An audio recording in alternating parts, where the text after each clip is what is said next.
the first session of that particular series. And of course, like that series is not going to be continuous on continuous days. Okay, so I'll inform you when the second session of this series is going to be held. Okay. So first of all, let me introduce myself. I'm Devansh Pratap Singh, currently GDSE lead at Bharati Vidyapeeth College of Engineering, and I have worked as an Android developer intern at Vasicom Private Limited, and currently working as an corporate Android trainer at Source Code Institute. Okay, so let's jump to the agenda. Okay, so agenda of today's session. First, these are some of the questions like some of you might not be able to answer currently, but after attending this session you will be confident enough to answer these. Okay, so the first question is like, okay, basically this is the agenda. Importance of programming languages, why we need them first. Second, what are compilers and interpreters, like pros and cons, why Java is not a compiled programming language. Okay, this is a like debate topic. And the fourth one is features of Java programming language. Fifth is tokens, data types, identifiers, operators. Okay, and the last one is understanding Java syntax. Okay, in understanding Java syntax, basically we'll be understanding the boilerplate code, basically all different keywords and stuff, and also we'll be like writing hello world as well as some small programs as well in today's session. And in upcoming sessions we'll be dealing with some advanced concepts. Okay, as mentioned, this is going to be a series of Java core. Okay, okay, nice. Okay, so I want you all to answer this. What did you had in dinner last night or the dinner day before?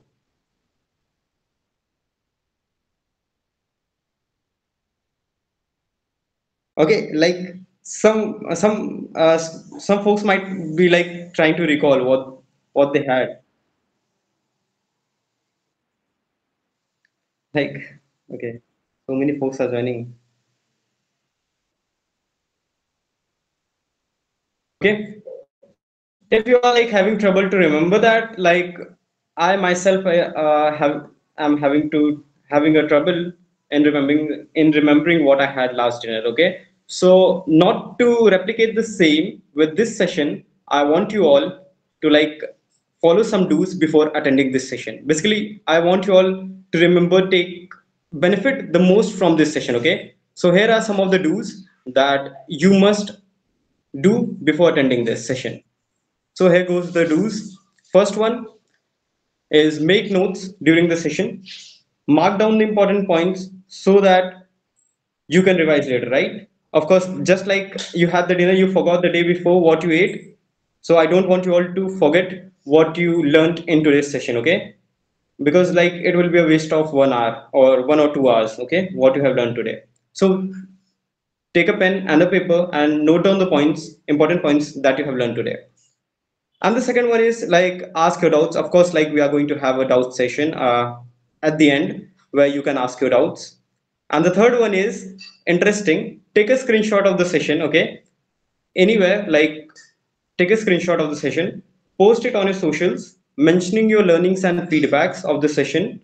And remember to tag me, I would give you a repost, okay? Basically, what you have to do is you have to take a snapshot or a screenshot of today's session and mention some of your learnings from today's session and post it on your socials, tagging me, and I would give you a repost, okay? That will help your account reach more like, okay, nice. So the first question, why do we need programming languages? The very basic question, why we need programming languages? Okay, इसको ठीक है ऐसे समझते हैं हमें खुद की like ऐसा कुछ नहीं है कि इंग्लिश में बोलूं हिंदी में बोलूं, बस communication is a medium, so I will be using English plus Hindi, so जैसे कि आपको बेटर समझ आए. सो प्रोग्रामिंग लैंग्वेजेस की जरूरत क्या है, इसको ऐसे समझ सकते हो, आपको हिंदी या इंग्लिश आने की जरूरत क्या है, अगर नहीं आएगा तो क्या प्रॉब्लम है. ऑफ कोर्स आप बात नहीं कर पाओगे ना, आपकी लाइफ डिफिकल्ट हो जाएगी. ओके, सो कम्युनिकेशन के लिए आप ह्यूमन से कम्युनिकेशन के लिए आपको उस पर्टिकुलर रीजन की लैंग्वेज आनी चाहिए, जिससे आप कम्युनिकेट कर पाओ, अपनी जो डेली एक्टिविटीज है उसमें हेल्प ले सको ना। ऑफ कोर्स इसके लिए आपको लैंग्वेजेस की जरूरत पड़ती है। तो सेम, अगर आपको कंप्यूटर से बात करनी है तो आपको भी कोई लैंग्वेज आनी चाहिए। ओके, आपको भी कोई लैंग्वेज आनी चाहिए। बट हमें बात ही क्यों करनी है कंप्यूटर से, जरूरत क्या है? इसका भी आंसर है। इसका आंसर ये है कि कंप्यूटर मशीन है, मशीन हमारा काम आसान करती है। ओके, सो हम अपने जो भी रिपीटेटिव टास्क है या फिर जो हार्ड कॉम्प्लेक्स टास्क है, जो हम एज ए ह्यूमन इफिशिएंटली नहीं कर पाएंगे जो काम को, वो हम अपने काम को मशीन को दे सकते हैं। वो काम इजीली परफॉर्म हो जाएगा, लाइक इफिशिएंटली परफॉर्म हो जाएगा। इसलिए हमें मशीन से कम्युनिकेशन करना है। कम्युनिकेशन में हम क्या करने वाले हैं बेसिकली, हम कंप्यूटर को बताएंगे कि लाइक ये टास्क है, ये परफॉर्म करो। Okay, basically I am trying to set the stage. Okay, अभी बस ये थ्योरीज है क्यों हमें प्रोग्रामिंग लैंग्वेजेस की जरूरत है। जैसे कि हम कंप्यूटर से बात कर सके। बात क्यों करनी है? जैसे हम कंप्यूटर को कमांड दे सके कि ये टास्क कर दो मेरा। अब फिर क्वेश्चन कि वो टास्क आप क्यों नहीं कर सकते? क्योंकि हम इतने इफिशिएंट नहीं है, वी आर ह्यूमंस। ओके, वो टाइम कंज्यूमिंग होगा, तो कंप्यूटर उसको और इफिशिएंटली कर सकता है। Next, understanding compilers and interpreters. एक स्टोरी के फॉर्म में समझते हैं, क्योंकि जैसे हिस्ट्री में पता है ना, ह्यूमंस का क्या है कि उनको बेस्ट समझ आती है स्टोरी। ओके, जब हम छोटे भी थे तो हमारे घर में स्टोरीज लाइक हमको बताई जाती थी। ओके, प्रेजेंटेशन बंद हुआ है। स्टोरीज के फॉर्म में ना, तो ठीक है, स्टोरीज के फॉर्म में समझते हैं। सपोज आपके पास है एक बुक जो कि लिखी गई है किसमें, स्पेनिश में। ठीक है, ट्राई टू अंडरस्टैंड। आपके पास बुक है, स्पेनिश में है, आपको आती है इंग्लिश लैंग्वेज, आपको स्पेनिश नहीं आती है। ठीक है, आपको स्पेनिश नहीं आती, आपके पास है इंग्लिश की बुक, सॉरी स्पेनिश बुक है, इंग्लिश आती है आपको, पर आपको वो बुक पढ़नी है। प्रैक्टिकल सोल्यूशन क्या है इसका? आपको एक इंटरमीडिएटर चाहिए होगा जो उस बुक का कन्वर्जन कर दे, राइट? आपको एक ऐसा बंदा चाहिए होगा जिसको स्पेनिश और इंग्लिश दोनों आती हो। तो सपोज आपका एक फ्रेंड है ए, ठीक है, आपका रूममेट होगा। आप रूममेट के पास गए, उसको दोनों आती है, स्पेनिश और इंग्लिश दोनों आती है। आप उनको बोले कि मेरे लिए ये स्पेनिश वाली बुक भाई हिंदी में कन्वर्ट कर दो, और जैसे इंग्लिश में कन्वर्ट कर दो बेसिकली, और मैं उसको पढ़ के समझ लूं। ठीक है, पर बहुत प्रैक्टिकल बात है। ठीक है, वो कन्वर्ट कर देंगे और आप पढ़ लोगे। नाइस। अब इसी में दो प्रैक्टिकल सिनेरियोज आते हैं। आपके दो फ्रेंड्स हैं जिनको स्पेनिश इंग्लिश दोनों आती है।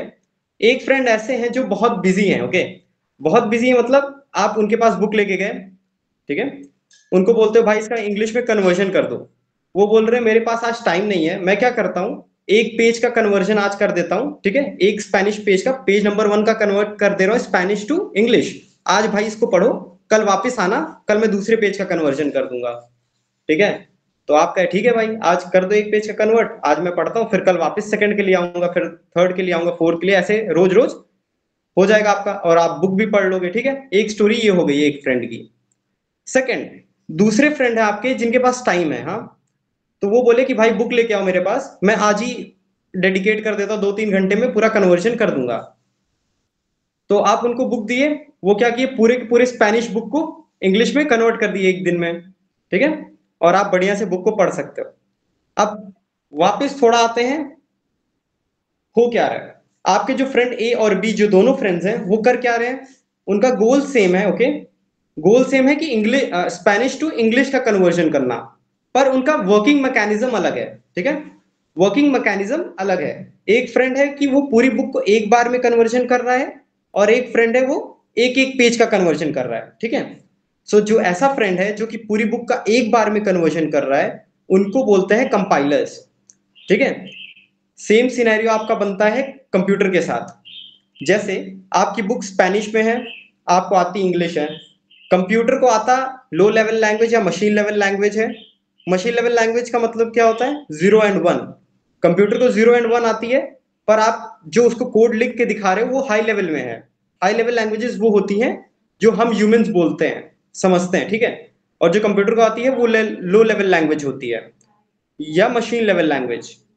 तो बेसिकली आप हाई लेवल से लो लेवल में कन्वर्जन के लिए उसको, आप जैसे अपने फ्रेंड के पास गए स्पेनिश टू इंग्लिश के लिए, वैसे ही अपने दो फ्रेंड्स हैं इसके पास, कंपाइलर या इंटरप्रेटर। कंपाइलर वो फ्रेंड है जो पूरी बुक का एक बार में कन्वर्जन कर देता है, इंटरप्रेटर वो फ्रेंड है जो एक एक पेज का कन्वर्जन कर रहा है, ठीक है। तो बेसिकली इंटरप्रेटर क्या करता है, वो एक एक लाइन का कन्वर्जन करता है, और कंपाइलर्स वो होते हैं जो कि पूरे पूरे प्रोग्राम का कन्वर्जन करता है, ठीक है। आप कंप्यूटर पे आते हैं वापस, ये स्टोरी इसलिए बता रहा था जैसे आप समझ सकोगे, ठीक है। कूल, ये स्टोरी याद रहेगी ना, तो ये बहुत ही जेनरिक क्वेश्चन है कि कंपाइलर्स और इंटरप्रेटर्स में डिफरेंस क्या है। अभी डीप में चले जाओ ना, अगर देखो मेरा पर्सनली बिलीव करना है, और मैंने भी लाइक जिनसे थोड़े डेवलपर्स लेवल के लोग हैं ना अच्छे जो इंडस्ट्रीज में, उनसे भी बात किया है, पता जो कोर कंपनीज आती हैं, कोर कंपनीज मतलब तगड़ी वाली, तो वो ना आपके बेसिक्स को चेक करती है, एडवांस नहीं। स्टार्टअप पार्ट में अप्लाई करोगे इन सब में ना, तो आपको वो टेक्नोलॉजी स्पेसिफिक जाएगा, जैसे सपोज वेब के लिए अप्लाई करो तो वो रिएक्ट जेएस वाली चीजें पूछेगा, ठीक है। क्योंकि स्टार्टअप्स के पास टाइम नहीं होता ना, इतना पैसा होता है कि वो आपको ट्रेन करें इन सब टेक्नोलॉजीज के लिए, तो वो चाहते हैं कि बंदा सीखा सिखाया। तो वो क्वेश्चन भी जो पूछती है एडवांस वाले पूछती है, ये लाइब्रेरीज एंड ऑल पे। और जो बड़ी कंपनीज होती है ना, जैसे ये फैंग वैंग इन सब लेवल की, वो थोड़ी उनके पास पैसे होते हैं तो वो ट्रेन भी करती है, तो वो एक्सपेक्ट करती है कि इसका बेस ना एकदम तगड़ा हो, और किसी का बेस अगर चेक करना है तो उसके बेसिक्स पे आ जाओ आप। बहुत बंदे ऐसे मिलेंगे आपको जो फॉर लूप ये सब ठीक है लिख लेंगे, पर अगर अभी कंपाइलर और इंटरप्रेटर में डिफरेंस पूछ लो तो उसी में मतलब हालत खराब हो जाएगी। तो that's a very negative point. मैं क्रिटिसाइज नहीं कर रहा हूँ, मैं रियलिटी बता रहा हूँ कि आपको फोकस किस चीज पे करना है, ठीक है। तो कंपाइलर और इंटरप्रेटर में डिफरेंस बेस्ट एग्जांपल है, किसी को समझाना हो एग्जांपल से समझाओ, बीट एनी इंटरव्यूअर या जो भी, ठीक है। तो स्टोरीज का अलग ही इंपैक्ट पड़ता है हम ह्यूमंस पे। ओके, सो कंपाइलर वो फ्रेंड हो गया जो पूरे प्रोग्राम का conversion high level to low level एक बार में करता है। इंटरप्रेटर वो हो गया जो सिंगल सिंगल लाइन का कन्वर्जन करता है, ठीक है। जैसे एग्जांपल आपको मैंने बता दिया, ओके। इसके बाद आते हैं इनके थोड़े प्रोज और कॉन्स पे। तो रियल लाइफ से थोड़ा इन्फ्लुएंस होते हैं। कंपाइलर ऐसा फ्रेंड जो बेसिकली यहाँ पे देखो पूरी बुक का कन्वर्जन एक बार में हो रहा है, high level to low level, हाँ। तो आपको क्या लगता है फास्ट कौन होगा, कंपाइलर या इंटरप्रेटर? कंपाइलर होगा, क्योंकि एक बार में पूरा कन्वर्जन हो रहा है, वो एक ही दिन का डेडिकेट करना पड़ रहा है। और इंटरप्रेटर के लिए आपको अपने बार बार अपने फ्रेंड्स के पास जाना पड़ रहा है ना, रोज रोज, फालतू में उसमें ज्यादा टाइम खींच रहा है। तो कंपाइलर्स जो होते हैं इंटरप्रेटर के कंपैरिजन में फास्ट होते हैं, ठीक है। आपके compilers are faster than interpreters, क्यों? क्योंकि ये एक बार में पूरे प्रोग्राम का कन्वर्जन होता है इसमें, high level to low level. और इंटरप्रेटर्स आप कह सकते हो स्लो होते हैं कंपाइलर से। सेकेंड डिफरेंस, ऐसे समझो आपके पास पूरी बुक में कन्वर्जन एक दिन में हो रहा है, और इंटरप्रेटर में कन्वर्जन एक एक पेज का रोज हो रहा है। एरर डिटेक्शन और डिबगिंग आसान किसमें है? एरर पकड़ना आसान किसमें है? जिसमें पूरा कन्वर्जन एक दिन में हो रहा है, या एक एक लाइन का कन्वर्जन जिसमें हो रहा है? ऑफ कोर्स एक एक पेज का या एक एक लाइन का जिसमें कन्वर्जन हो रहा है, एरर डिटेक्शन और डिबगिंग उसमें आसान होगी ना। तो इंटरप्रेटर जो होते हैं उसमें आपका conversion basically debugging and error detection आसान होता है in comparison to compilers, okay. Just a second.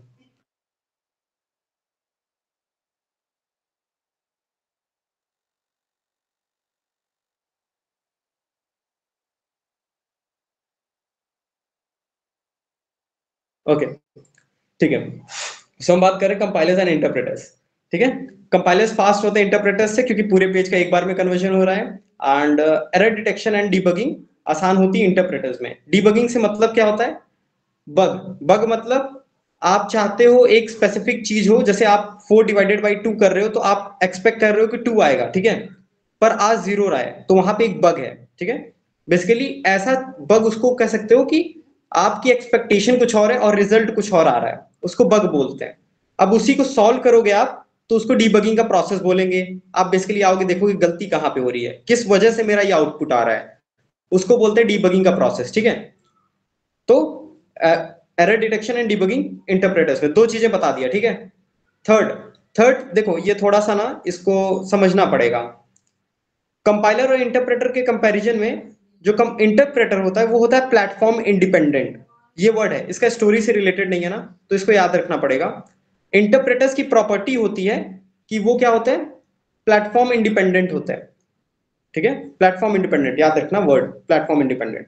Compilers platform independent नहीं होते। What I mean by platform independent is basically कि आपने कोई कोड लिखा, ठीक है। लेट्स से 3 मेजर प्लेटफॉर्म्स हैं, विंडोज, मैक, लिनक्स, ठीक है, विंडोज, मैक और लिनक्स।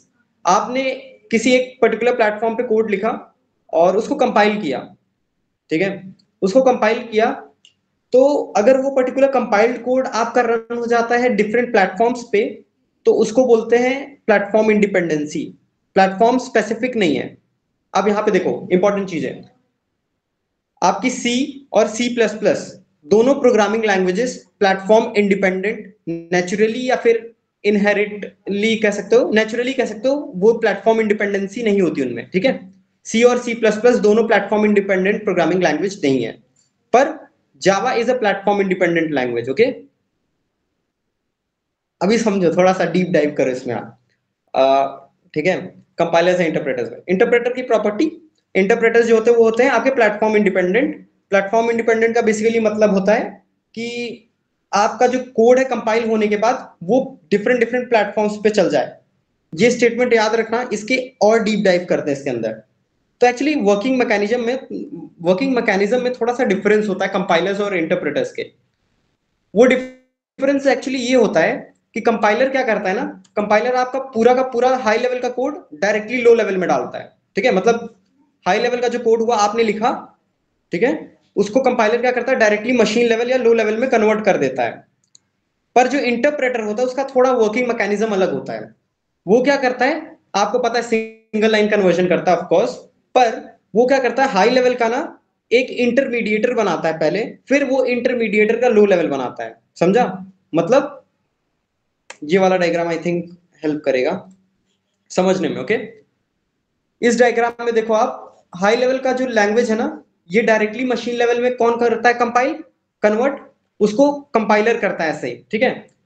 अभी ये डायग्राम में कंफ्यूज हो जाओगे, ऐसे समझो, हाई लेवल का लो लेवल में कन्वर्जन डायरेक्ट कंपाइलर करता है, पर इंटरमीडिएटर इंटरप्रेटर क्या करता है, हाई लेवल का एक इंटरमीडिएटर फॉर्म बनाता है, फिर वो इंटरमीडिएटर का फॉर्म जो होता है उसको लो लेवल में करता है, ओके। अब इसका एग्जांपल है कि पनीर जैसे बनता है, या ठीक है चीज बनता है, ठीक है, दूध से ही बनता है ना, दूध आपका let's say high level language हो गई, एंड पनीर आपका लो लेवल लैंग्वेज हो गई। उसके बीच में बहुत सारे इंटरमीडिएटेड फॉर्म्स बनते हैं ना आपके, क्या होता है, अरे बहुत सारे फॉर्म्स बनते हैं, मुझे नहीं पता, ठीक है। तो बहुत सारे फॉर्म्स बनते हैं, तो वही एक फॉर्म इंटरप्रेटर भी बनाता है। तो वो जो इंटरमीडिएटेड फॉर्म बनता है, अगर उसको शेयर करो डिफरेंट प्लेटफॉर्म्स पे, वो चल जाए, तो उसको प्लेटफॉर्म इंडिपेंडेंसी बोलते हैं। जैसे आते हैं अब जावा वाले पे, तो देखो जावा क्या होता है कि जावा का जो हाई लेवल का कोड आपने लिखा, उसका जो कन्वर्जन होता है बाइट कोड में। बाइट कोड एक इंटरमीडिएटर बनता है, ठीक है। हाई लेवल का कोड एक इंटरमीडिएटर के फॉर्म में बनता है जो कि बाइट कोड है, और वो बाइट कोड का फिर कन्वर्जन होता है किसमें, मशीन लेवल लैंग्वेज में। पर जो आपकी सीपीपी लैंग्वेज हो गई या सी हो गई, सीपीपी सी प्लस प्लस, उसमें क्या होता है high level language directly machine level या लो लेवल में कन्वर्ट हो रही है कंपाइलर के थ्रू। पर यहाँ पे थोड़ा सा जावा का सीन अलग है। जावा एक इंटरमीडिएटर बना रही है जो कि बाइट कोड है, ठीक है। और ये बहुत इंपॉर्टेंट है अगर जावा के इंटरव्यूज के लिए बैठ रहे हो कि व्हाट इज बाइट कोड।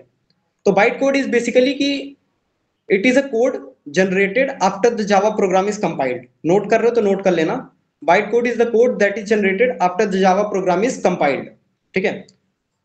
तो ये इंटरप्रेटर ना एक इंटरमीडिएटर बनाता है, जिसकी वजह से उसके पास एक खासियत आती है, प्रॉपर्टी आती है कि वो प्लेटफॉर्म इंडिपेंडेंट हो गया, ठीक है। ये इंटरप्रेटर्स की प्रॉपर्टी हो गई। तो अब वापस आते हैं जावा के फीचर्स उठाते हैं, तो उससे समझ आएगा। देखो जावा क्या है, फास्ट लैंग्वेज है, मानते हो, हाँ मानते हैं। जावा क्या है, प्लेटफॉर्म इंडिपेंडेंट है, मानते हैं, ठीक है। अभी आपने देखा कि जावा जो है वो फास्ट की प्रॉपर्टी किसकी है, कंपाइलर की है, हाँ। प्लेटफॉर्म इंडिपेंडेंट की प्रॉपर्टी किसकी है, इंटरप्रेटर की है। अब जावा दोनों की प्रॉपर्टी यूज कर रहा है, सीन क्या है, या तो फास्ट हो या तो प्लेटफॉर्म इंडिपेंडेंट हो। पर जावा ना कंपाइलर प्लस इंटरप्रेटर दोनों का यूज कर रही है। और क्यों कर रही है, एक ही करती ना।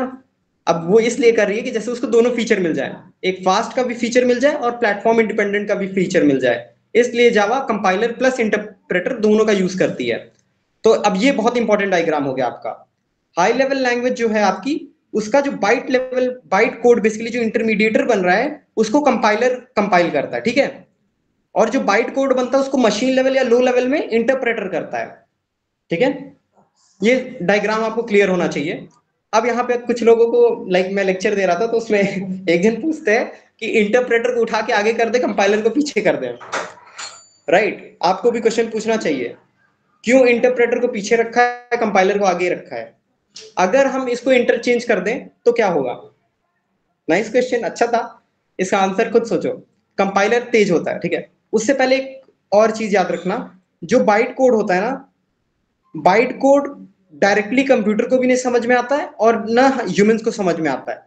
कहने का मतलब बाइट कोड जो होता है ना, थोड़ा सा इंक्लाइन होता है। इंक्लाइन कहने का मतलब ये, जैसे कि बाइट कोड जो होता है ना, वो मशीन लेवल की तरफ इंक्लाइन होता है। इंक्लाइन का कहने का मतलब उसका जो कोड है ना, थोड़ा थोड़ा मशीन लेवल से मिलता है, but not exactly machine level से, ठीक है। तो कंप्यूटर को भी थोड़ी प्रोसेसिंग करनी पड़ेगी उसको समझने के लिए। पर ह्यूमंस के हाई लेवल लैंग्वेज और बाइट कोड में बहुत ज्यादा डिफरेंस होता है, ठीक है। पर बाइट कोड और मशीन लेवल या लो लेवल में उतना डिफरेंस नहीं होता है, ठीक है। सो अब देखो, कंपाइलर तेज हो गया, ठीक है, ठीक है, कंपाइलर तेज होता है, इंटरप्रेटर से पता है। हाई लेवल लैंग्वेज से बाइट कोड का कन्वर्जन में ज्यादा प्रोसेसिंग टाइम चाहिए, या फिर बाइट कोड से मशीन लेवल में ज्यादा प्रोसेसिंग टाइम चाहिए? सोचो थोड़ा, प्रोसेसिंग टाइम किस में चाहिए, high level to byte code में ज्यादा या बाइट कोड से मशीन लेवल में? इसमें तो डिस्टेंस खुद ही छोटी है ना, समझ रहे हो? बाइट कोड इज बहुत ज्यादा इंक्लाइन है मशीन लेवल की तरफ, तो इसका मतलब है इधर हमको कम ताकत चाहिए, कम लेट्स से प्रोसेसिंग चाहिए। और जो हाई लेवल लैंग्वेज की और बाइट कोड की कन्वर्जन की प्रोसेसिंग है, वहां पे हमें एक ऐसा बंदा चाहिए जो ज्यादा पावरफुल हो, जो जल्दी काम कर पाए। तो इसलिए कंपाइलर तेज होता है, तो इसको इधर लगा दिया। अगर इंटरप्रेटर को उठा के इधर लगा देते, तो इंटरप्रेटर पहले से स्लो है और इतना ज्यादा काम करना है वो तो और स्लो बना देगा, समझा प्रोसेस को? कंपाइलर क्या फास्ट है, कंपाइलर को इधर लगा दिया, बाइट कोड ऑलरेडी थोड़ा काम करना था, वो जल्दी जल्दी करके बैठ जाएगा कंपाइलर। पर इंटरप्रेटर तो फालतू का टाइम खाएगा ना, तो इसलिए कंपाइलर को पहले रख दिया, इंटरप्रेटर को बाद में रख दिया, ठीक है। अब देखो, एक रीजन ये है, अभी और भी रीजन है, पर this is a valid reason, okay. So real life simplex होके पढ़ो, लाइक, ठीक है। अच्छा क्वेश्चन था उन्होंने पुट अप किया था, ठीक है। ये होता है। आई होप समझ आया होगा। अगर कोई डाउट्स है तो अभी पूछ लो, या फिर डाउट सेशन में भी पूछ सकते हो आप, ओके। जस्ट एक बार क्विक ओवरव्यू दे देता हूं मैं, क्या क्या हुआ अभी। प्रोग्रामिंग लैंग्वेजेस की जरूरत क्यों है? ऑफ कोर्स क्योंकि हमें कंप्यूटर से बात करनी है। जैसे ह्यूमंस को ह्यूमन से बात करने के लिए लैंग्वेज की जरूरत है, वैसे हमें कंप्यूटर से बात करने के लिए लैंग्वेज की जरूरत है। भाई, बात ही क्यों करना है कंप्यूटर से? ऑफ कोर्स क्योंकि कंप्यूटर एफिशिएंट है ह्यूमन से, तो हम उससे काम करा सकते हैं ना, तो इसलिए हमें कंप्यूटर से बात करनी है, ठीक है, बढ़िया, ओके। अब कंप्यूटर को आती लो लेवल लैंग्वेज है, और क्या कहते हैं, ह्यूमंस को आती है high level language. Same scene मेरा है, मराठी आती नहीं है मुझे, और आती है हिंदी या इंग्लिश। तो जब कोई मराठी बोलता है तो मुझे कोई फ्रेंड चाहिए होता है जो मेरे लिए कन्वर्जन कर पाए, राइट? सो वैसे ही कंप्यूटर का सीन है, तो कंप्यूटर को भी कोई फ्रेंड चाहिए जो उसका high level to low level का कन्वर्जन करे। वो दो फ्रेंड्स आते हैं, एक कंपाइलर है उसका फ्रेंड और एक इंटरप्रेटर, ठीक है। अब दोनों फ्रेंड का काम यही है कि हाई लेवल का लो लेवल में कन्वर्जन करना, पर दोनों के वर्किंग मैकेनिज्म अलग है। कंपाइलर एक ऐसा फ्रेंड है जो बहुत बिजी है, बहुत बिजी है, हाँ, बहुत काम है इसको।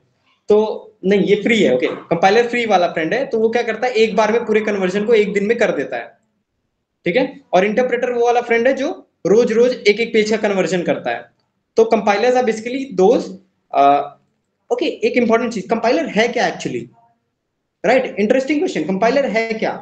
हमें पता है कंपाइलर एक बेसिकली कुछ है जो हाई लेवल का लो लेवल में कन्वर्जन करता है, पर है क्या? बोलना क्या चाह रहे हो? कंपाइलर इज अ सॉफ्टवेयर, ठीक है, स्क्रिप्ट है, एक सॉफ्टवेयर है बेसिकली। ये इंपॉर्टेंट लाइन है। What are compilers and interpreters? These are a simple software that perform the conversion of high level to low level, simple, okay. Fast कौन होता है? ऑफ कोर्स कंपाइलर होता है, एक बार में कन्वर्जन करता है। डीबगिंग एंड एरर डिटेक्शन किसमें आसान है? इंटरप्रेटर में, क्योंकि एक एक पेज कर रहा है। बेसिकली कंप्यूटर में तो एक एक लाइन कर रहा है, तो हम आसानी से पकड़ सकते हैं गलती कहां हो रही है। थर्ड, प्लेटफॉर्म इंडिपेंडेंसी किसके पास है? इंटरप्रेटर्स के पास है, ओके। क्या सी प्लस प्लस या सी प्लेटफॉर्म इंडिपेंडेंट लैंग्वेज है? नेचुरली नहीं। ओके, अब ये नेचुरली मैं क्यों बोल रहा हूं, इस पे भी क्वेश्चन होना चाहिए, ठीक है। नेचुरली कहने का मतलब होता है क्या पता है? एक्चुअली जैसे ना कुछ प्लेटफॉर्म्स होते हैं, कुछ कंपाइलर्स होते हैं, वो क्या करते हैं कि जैसे, क्या करता है वो ये करता है ना कि आपका जो सी प्लस प्लस का कोड है उसको डिफरेंट डिफरेंट प्लेटफॉर्म्स के लिए एक साथ ही कंपाइल कर देता है, समझा मतलब? जैसे सपोज अभी मैं बोल रहा हूँ C plus plus platform independent naturally नहीं है, उसका ये मतलब हुआ कि अगर मैं विंडोज पे उसको कंपाइल कर रहा हूँ, ठीक है, विंडोज पे कंपाइल कर रहा हूँ, तो मुझे अगर मैं लिनक्स पे कोड डालूंगा तो वहां पे रिकंपाइल करना पड़ेगा मुझे। तो अब इसका सोल्यूशन क्या निकाला, नेचुरली नहीं है तो कहीं से लाइक हाथ कान डायरेक्ट पकड़ो या घुमा के पकड़ो, तो कंपाइलर्स कुछ करने क्या लगे, क्रॉस कंपाइलर का कॉन्सेप्ट आया यहाँ पे, ठीक है। ये सब चीजें उड़ जाएगी दिमाग से अगर नोट नहीं बना रहे हो तो क्रॉस कंपाइलर्स का कॉन्सेप्ट क्या है, वहां पे क्या करते हैं ना, वो बोलते हैं अच्छा विंडोज पे हो, ठीक है, कंपाइल मारो, मैं विंडोज लिनक्स और मैक तीनों प्लेटफॉर्म के लिए बना दूंगा एक साथ ही, ठीक है। तो वो तीनों के लिए कंपाइल कर दिया, अब मैं गया लिनक्स पे कोड लेके, तो ऑलरेडी लिनक्स वाला कंपाइल पड़ा हुआ था मेरे पास, तो वो यूज कर लिया, फिर से कंपाइल की जरूरत नहीं पड़ी। तो ये क्रॉस कंपाइलर्स का कॉन्सेप्ट है, इसको पढ़ सकते हो इन डीप, हाँ, क्रॉस कंपाइलर्स बोलते हैं। तो ये नेचुरल नहीं हुआ, ये वही हुआ कि प्रॉब्लम का सोल्यूशन कैसे निकाल दिया उन्होंने, हाँ। तो Java is a platform independent language, okay. Is Java a compiled programming language? Yes, Java is a compiled language, but Java is a hybrid programming language. अगर बोल रहे हो हाइब्रिड प्रोग्रामिंग लैंग्वेज, तो उसको प्रूव भी करना सीख लो। क्यों? कंपाइलर क्या होते हैं, फास्ट होते हैं इंटरप्रेटर के कंपैरिजन में। जावा सी प्लस प्लस के बाद फास्ट लैंग्वेज है, सी प्लस प्लस सबसे तेज है, ठीक है। तो एक फीचर आ गया कंपाइलर का। जावा एक प्लेटफॉर्म इंडिपेंडेंट लैंग्वेज है, जो किसका फीचर था, इंटरप्रेटर का। अब अगर जावा कंपाइल्ड है तो फास्ट होनी चाहिए, अगर जावा इंटरप्रेटेड है तो प्लेटफॉर्म इंडिपेंडेंट होने चाहिए, ये तो दोनों है, तो कहीं ना कहीं दोनों यूज हो रहे हैं ऑफ कोर्स। तो ये क्या कर रहे हैं, हाई लेवल का बाइट कोड में जो कन्वर्जन कर रहा है वो कंपाइलर करता है, और जो बाइट कोड का मशीन लेवल या लो लेवल में करता है वो कौन करता है, इंटरप्रेटर करता है, ठीक है। कूल, सही है, ओके। बता दिया मैंने, इंटरप्रेटर को ऊपर आगे उठा के रखोगे, कंपाइलर को पीछे उठा के रखोगे तो प्रॉब्लम क्या आएगी, ठीक है। बाइट कोड क्या होता है, ये बहुत ज्यादा इंक्लाइन होता है हमारी मशीन लेवल लैंग्वेज की तरफ, ठीक है। पर कंप्यूटर भी इसको डायरेक्टली नहीं समझ सकता, और हम भी ह्यूमंस नहीं समझ सकते, इसको प्रोसेसिंग की जरूरत पड़ती है, इसलिए हम इंटरप्रेटर को उठाते हैं वहां पे लगाते हैं, ठीक है। अगर डेफिनेशन चाहिए बाइट कोड की, तो byte code is the code that is generated after the Java program is compiled, simple. Okay, आ जाता है जावा के फीचर्स पे। So Java, features of Java. Java is a high level object oriented programming language. Case sensitive है, platform independent है, hybrid है। एक एक लाइन का मीनिंग समझते चलता है, ठीक है। हाई लेवल प्रोग्रामिंग लैंग्वेज बोलने का मतलब क्या हुआ, इसका जो सिंटैक्स है, what are syntax, syntax basically statements, ठीक है, स्टेटमेंट्स, ठीक है। कैसे लिखने का तरीका, लिखने का तरीका, ओके, उसको उसको बोलते हैं, ठीक है, syntax. What are programs, program बहुत लिखते हो आप, सॉफ्टवेयर, वो होते क्या है, प्रोग्राम्स क्या होते हैं, programs are basically set of instructions, हम ऑर्डर दे रहे हैं कंप्यूटर को कुछ, हाँ, तो सेट ऑफ इंस्ट्रक्शंस को प्रोग्राम बोलते हैं, ठीक है। हाई लेवल का मतलब समझ आ गया कि जो हम ह्यूमंस लैंग्वेज बोलते हैं उसको हाई लेवल लैंग्वेज बोलते हैं।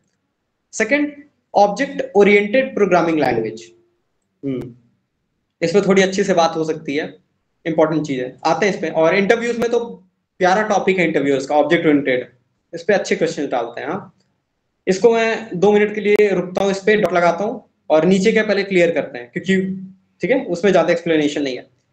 केस सेंसिटिव, केस सेंसिटिव का मतलब क्या होता है, कि इसका यही मतलब है कि कैपिटल ए और स्मॉल ए को अलग अलग ट्रीट करेगा, समझा। कैपिटल ए और स्मॉल ए अलग अलग ट्रीट होगा, मतलब आप कहीं पे कैपिटल ए लिख रहे हो तो कंपाइलर जो है उसको अलग समझेगा, स्मॉल ए को कंपाइलर अलग समझेगा, ठीक है। अब कुछ प्रोग्रामिंग लैंग्वेजेस हैं, कुछ लैंग्वेजेस हैं जैसे आपकी स्ट्रक्चर्ड क्वेरी लैंग्वेज हो गई, जो कि एक डेटाबेस लैंग्वेज है बेसिकली। तो वो क्या करती है, वो केस सेंसिटिव नहीं है, उसका मतलब होता है कि स्मॉल ए लिखो या छोटा ए लिखो, वो दोनों को एक साथ समझती है कि स्मॉल ए ही बड़ा ए है, बड़ा ए ही छोटा ए है, ठीक है। ओके, उसके बाद आता है आपका प्लेटफॉर्म इंडिपेंडेंट, ये बता दिया है प्लेटफॉर्म इंडिपेंडेंसी क्या होती है। आपकी most of the languages case sensitive है, सी सी पी बी ये सब, पाइथन सब है, हाँ। हाइब्रिड प्रोग्रामिंग लैंग्वेज बता दिया है, कंपाइल्ड भी बोल सकते हो, कोई दिक्कत नहीं है, ठीक है, समझा दिया है क्या चीज है।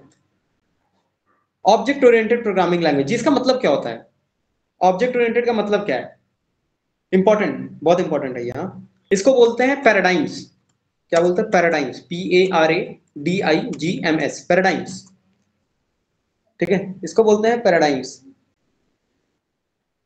Okay.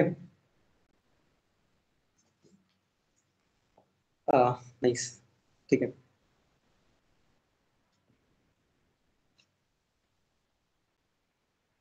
Okay, paradigms, what are paradigms? अच्छा क्वेश्चन है, व्हाट आर पैराडाइम्स? पैराडाइम्स का मतलब होता है स्ट्रक्चर। ओके, पैराडाइम्स का मतलब होता है स्ट्रक्चर। पैराडाइम्स का मतलब होता है स्ट्रक्चर। ठीक है, आपकी लैंग्वेज कौन सा स्ट्रक्चर फॉलो करती है उसको बोलते हैं पैराडाइम्स। ठीक है, उसको बोलते हैं पैराडाइम्स। तो कितने पैराडाइम्स हैं? बहुत सारे हैं। जावा कौन सा पैराडाइम फॉलो करती है? Object oriented programming paradigm follow करती है। पाइथन कौन सा करती है? बहुत सारे उसके तो, structural, functional, object oriented, procedural. ठीक है, बहुत सारे। पाइथन के। टीपीपी कौन सी करती है? Object oriented. Paradigm is basically a structure, कौन सा स्ट्रक्चर फॉलो करती है। अब ऑब्जेक्ट ओरिएंटेड प्रोग्रामिंग पैराडाइम बहुत सारी लैंग्वेजेस हैं, इनका डिमांड क्यों है इतना?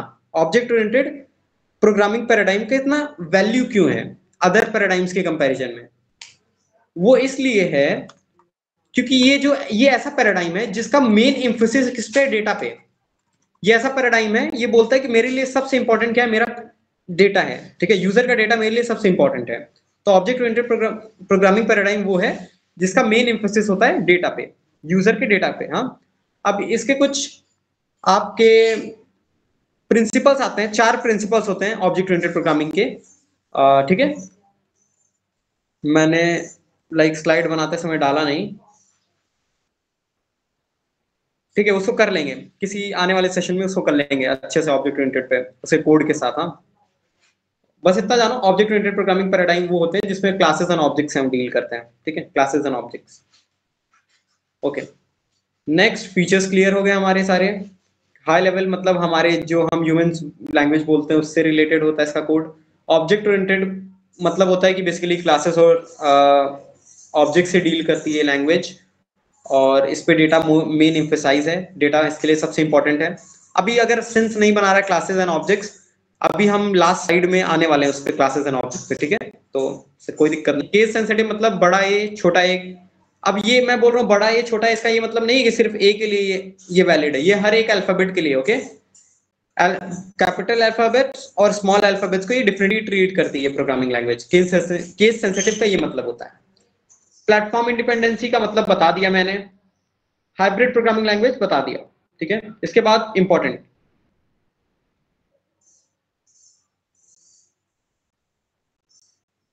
अगर समझ आ रहा है एक बार मुझे थम्स अप रिएक्शन दे दो, मुझे समझ आ जाएगा कि आ रहा है, सही चल रहा है। ओ नाइस, ऑसम ऑसम ऑसम, सही है सही है सही है।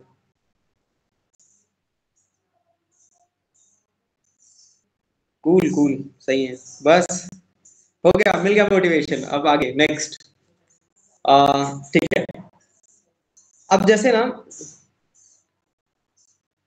ठीक है, नाइस नाइस नाइस। ओके, अब ये क्या है? Tokens, data types, identifiers and operators. Please मैं बार बार रिपीट कर रहा हूँ, नोट्स बनाओ। नोट्स किसी के फायदा, किसी और का नोट्स किसी को फायदा नहीं देता। मेरा पर्सनल ओपिनियन है कि अगर मैं अपना नोट्स दे आपको कोई फायदा नहीं होने वाला। आपका फ्रेंड आपको दे उसका नोट्स, कोई फायदा नहीं होने वाला। आपका खुद का नोट्स आपको फायदा देगा। ये स्टेटमेंट क्यों? इसलिए कि ना, नोट्स वो होता है कि जहां पे आपने क्या समझा, आपने क्या समझा उस पर्टिकुलर टॉपिक के बारे में, आप वो चीज लिखते हो। ठीक है, नोट्स में। ओके, ये फायदा है नोट्स बनाने का। तो अभी जो जो चीजें आपको मिल रही है नई नई ना, उसके नोट्स बनाते जाओ। ओके, आते हैं वापस। टोकन्स आपकी प्रोग्रामिंग में सबसे बेसिक, चलो इसको टेस्ट करना है किसी भी इसको बताता हूँ, टास्क देता हूँ। ये बहुत ही बेसिक चीज है। टोकन पूछना, what you mean by token, किसी प्रोग्रामर से पूछना what you mean by token. अब टोकन क्या है? आपके बॉडी का, ह्यूमन बॉडी का सबसे स्मॉलेस्ट इंडिविजुअल यूनिट क्या है? सेल है। ठीक है, सेल। सेल क्या होता है? सेल को जोड़ जोड़ के क्या बनता है? टिश्यू। टिश्यू को कंबाइन करके क्या बनता है? ऑर्गन्स। ऑर्गन्स को कंबाइन करके क्या बनता है? बॉडी। तो अगर इसको हम री इंजीनियर करें, री इंजीनियरिंग करें, इसको बेसिकली साइबर सिक्योरिटी या हैकिंग के केस में कह सकते हैं री इंजीनियरिंग। बॉडी को अगर ब्रेक डाउन करें तो हमको मिलेंगे ऑर्गन्स। ऑर्गन्स को ब्रेक डाउन करो तो मिलेगा टिश्यू। टिश्यू को ब्रेक डाउन करोगे तो सेल। सेल से नीचे नहीं तोड़ सकते आप। ठीक है, तो वो होते हैं टोकन्स प्रोग्रामिंग में। तो what are tokens? Tokens are the smallest individual unit of a program. Example keyword, identifiers, operators. Programming में सबसे स्मॉलेस्ट इंडिविजुअल यूनिट को हम बोलते हैं, किसी भी प्रोग्राम का स्मॉलेस्ट इंडिविजुअल यूनिट जो होगा वो टोकन होगा, उसको टोकन बोलते हैं। ठीक है, ये स्टेटमेंट आपको बहुत सारे बुक्स में नहीं मिलेगी। अगर सुमित्रा अरोड़ा की बुक है जावा की, उसको उठाओगे तो वहां आपको ये मिलेगा। उसकी पहली लाइन ही है प्रोग्रामिंग की कि व्हाट आर टोकन्स से स्टार्ट होता है। मैं इनकरेज नहीं कर रहा हूँ, बुक्स लेने की कोई जरूरत नहीं है। ठीक है, बुक्स लेने की जरूरत नहीं है, कोई भी ऐसे ही पढ़ सकते हो आप। Token smallest individual unit of a program. Example याद होने चाहिए, कीवर्ड्स हो गए, आइडेंटिफायर्स हो गए, ऑपरेटर्स। अभी ब्रेक डाउन करते हैं इनका मतलब क्या है, कीवर्ड्स, आइडेंटिफायर्स, ऑपरेटर्स। उससे पहले डेटा टाइप। अब समझो, आप प्रोग्राम में कोई डेटा स्टोर कर रहे हो, ठीक है, कोई डेटा स्टोर कर रहे हो। डेटा कहाँ, हवा में रखोगे? अगर अलग से आपको कोई टॉफी देते हैं, ठीक है, या चॉकलेट लेते हैं, चॉकलेट आप कहाँ पे स्टोर करोगे? लेट्स से आप कोई पेपर बैग लोगे, स्पेसिफिक कंटेनर लोगे, उसके अंदर रखोगे। आपको लेट्स से कोई जूस दिया जाए, आप जूस कहाँ रखोगे? कोई स्पेसिफिक कंटेनर लोगे जो जूस लिक्विड स्टोर करने के लिए यूज होगा, उसमें रखोगे ना। अब जूस को तो आप पेपर बैग में रख नहीं दोगे, राइट? और सेम चॉकलेट को आप पेपर बैग में रख सकते हो, पर ग्लास में does not make sense. Chocolate glass में कौन रखता है? जूस को पेपर बैग में नहीं रख सकते। कहने का मतलब, पॉइंट इज, मैं कहना चाह रहा हूं कि आप जो डेटा स्टोर कर रहे हो वो किस चीज पे डिपेंड करता है? बेसिकली आप जो कंटेनर ले रहे हो ना, वो डिपेंड कर रहा है क्या डेटा स्टोर कर रहे हो। ग्लास कब लोगे? जब लिक्विड होगा कोई स्टोर करने को, ठीक है। अगर कोई सॉलिड चीज है, ठीक है, ऐसा लाइक लिक्विड चीज नहीं है, तो आप क्या पेपर बैग भी यूज कर सकते हो। सेम प्रोग्रामिंग में होता है। अब प्रोग्रामिंग में ये सब डेटा क्या हो गया? इंटीजर्स। इंटीजर क्या हो गया? 1 2 3 4 ऐसे कोई नंबर्स। हाँ, इन नंबर्स को बोलते हैं इंटीजर्स, ठीक है। आपके डेसिमल वैल्यूज हो गई, ये सब चीजें आपका डेटा है। आते हैं, ब्रेक डाउन करते हैं, धीरे धीरे चलते हैं, ठीक है। बस एक ओवरव्यू दे रहा था डेटा टाइप का। याद रखने का बेस्ट तरीका है, जैसे जूस को स्टोर करने के लिए आपको ग्लास जैसा चीज चाहिए, टॉफी को स्टोर करने के लिए कोई पेपर बैग भी चलेगा, ठीक है। तो डिपेंड करें डेटा क्या स्टोर करना है, उसके हिसाब से आप कंटेनर ले रहे हो। सेम प्रोग्रामिंग में भी होता है। तो देखते हैं, what are data types? Data type basically mean the type of data you are storing. Break down करो वर्ड को आप, डेटा टाइप। डेटा का टाइप क्या है, ठीक है, डेटा का टाइप क्या है, ये चीज बताता है डेटा टाइप्स। Simple, okay. सबसे फंडामेंटल कौन सा है? Bits, okay. बिट्स, बिट्स क्या है? 0 और 1, 0 एंड 1 बिट्स हो गए। उससे बड़ा कौन होता है? बाइट। बाइट क्या होता है? 8 बिट्स होते हैं। 8 पोजीशन पे बिट्स हैं, ऐसे समझो। 8 बॉक्स बना लो एम्प्टी, उन बॉक्सेस में या तो 0 भर दो या तो 1 भर दो, ठीक है। 8 बॉक्सेस बना लो और उसके अंदर या तो 0 भरो या तो 1 भरो, उसको बोलते हैं byte. Simple, okay. 1 byte equals to 8 bits. Short, integers value को स्टोर करने के लिए ये अब बताने जा रहा हूं, ठीक है। इंटीजर, शॉर्ट, ठीक है। अब इन सब हम शॉर्ट के बारे में जानते नहीं है, ज्यादा यूज क्या करते हैं? इंट यूज करते हैं, पर पूछ किया जाता है ना। सबसे पहला होता है शॉर्ट, जिसकी 2 बाइट की मेमोरी होती है। इंट, जिसकी 4 बाइट की मेमोरी होती है। लॉन्ग, जिसकी 8 बाइट की मेमोरी होती है। ये हो गए ये तीन, किसी भी इंटीजर वैल्यूज को स्टोर करने के लिए आप यूज करते हो। शॉर्ट, इंट, लॉन्ग, 3 चीजें हैं आपके पास इंपॉर्टेंट। अब अगर आप कंफ्यूजन है कि ये कैसे याद होगा, किसकी मेमोरी क्या है, मैं अपनी ट्रिक बताता हूं। मैं सिंपल लिखता जाता हूं। बिट्स पता है मुझे 0 1 होगा, बाइट कितना हुआ? 8 बिट्स, ये भी याद है मुझे। उसके बाद ये क्या हो गया यहाँ पे? ओके, ठीक है, इंटीजर वैल्यूज को स्टोर करने के लिए, मैं कंफ्यूज हो गया था। इंटीजर वैल्यूज को स्टोर करने के लिए, ओके। शॉर्ट, शॉर्ट का मुझे याद नहीं रहता तो इंट का याद रहता है कि 4 बाइट इंट का है, तो शॉर्ट उससे आधा होता है, ठीक है। शॉर्ट मतलब 2 हो गया, और लॉन्ग डबल होता है इंट का, तो 8 हो गया, समझे? ऐसा ऐसा याद रख सकते हो। सबके लिए अलग अलग ट्रिक बनती है, तो आप अपने साथ याद कर लो, पर याद होना चाहिए। इंट का तो मस्ट है, इंट का याद रख लो, 4 बाइट की स्टोरेज होती है। अगर इसको बिट्स में करना हो तो क्या सिंपल है, बिट्स में करना हो तो सिंपल सीन है कि क्या करोगे आप? 4 इंटू, एक बाइट में 8 बिट्स होती है, तो 8 4 32 बिट्स, 32 बिट्स हो गई, ठीक है, इंट की स्टोरेज। और लॉन्ग की अकॉर्डिंगली 8 इंटू 8, ठीक है 64। शॉर्ट की 2 इंटू 8 16 बिट्स। ये हो गई इंटीजर वैल्यू को स्टोर करने के लिए शॉर्ट, इंट और लॉन्ग। अब अगर किसी के माइंड में क्वेश्चन है कि भैया इतना बनाने की जरूरत क्या थी, इंट ही बना लेते अकेले। ठीक है, ऐसा हो सकता है, क्वेश्चन आते हैं क्वेश्चंस।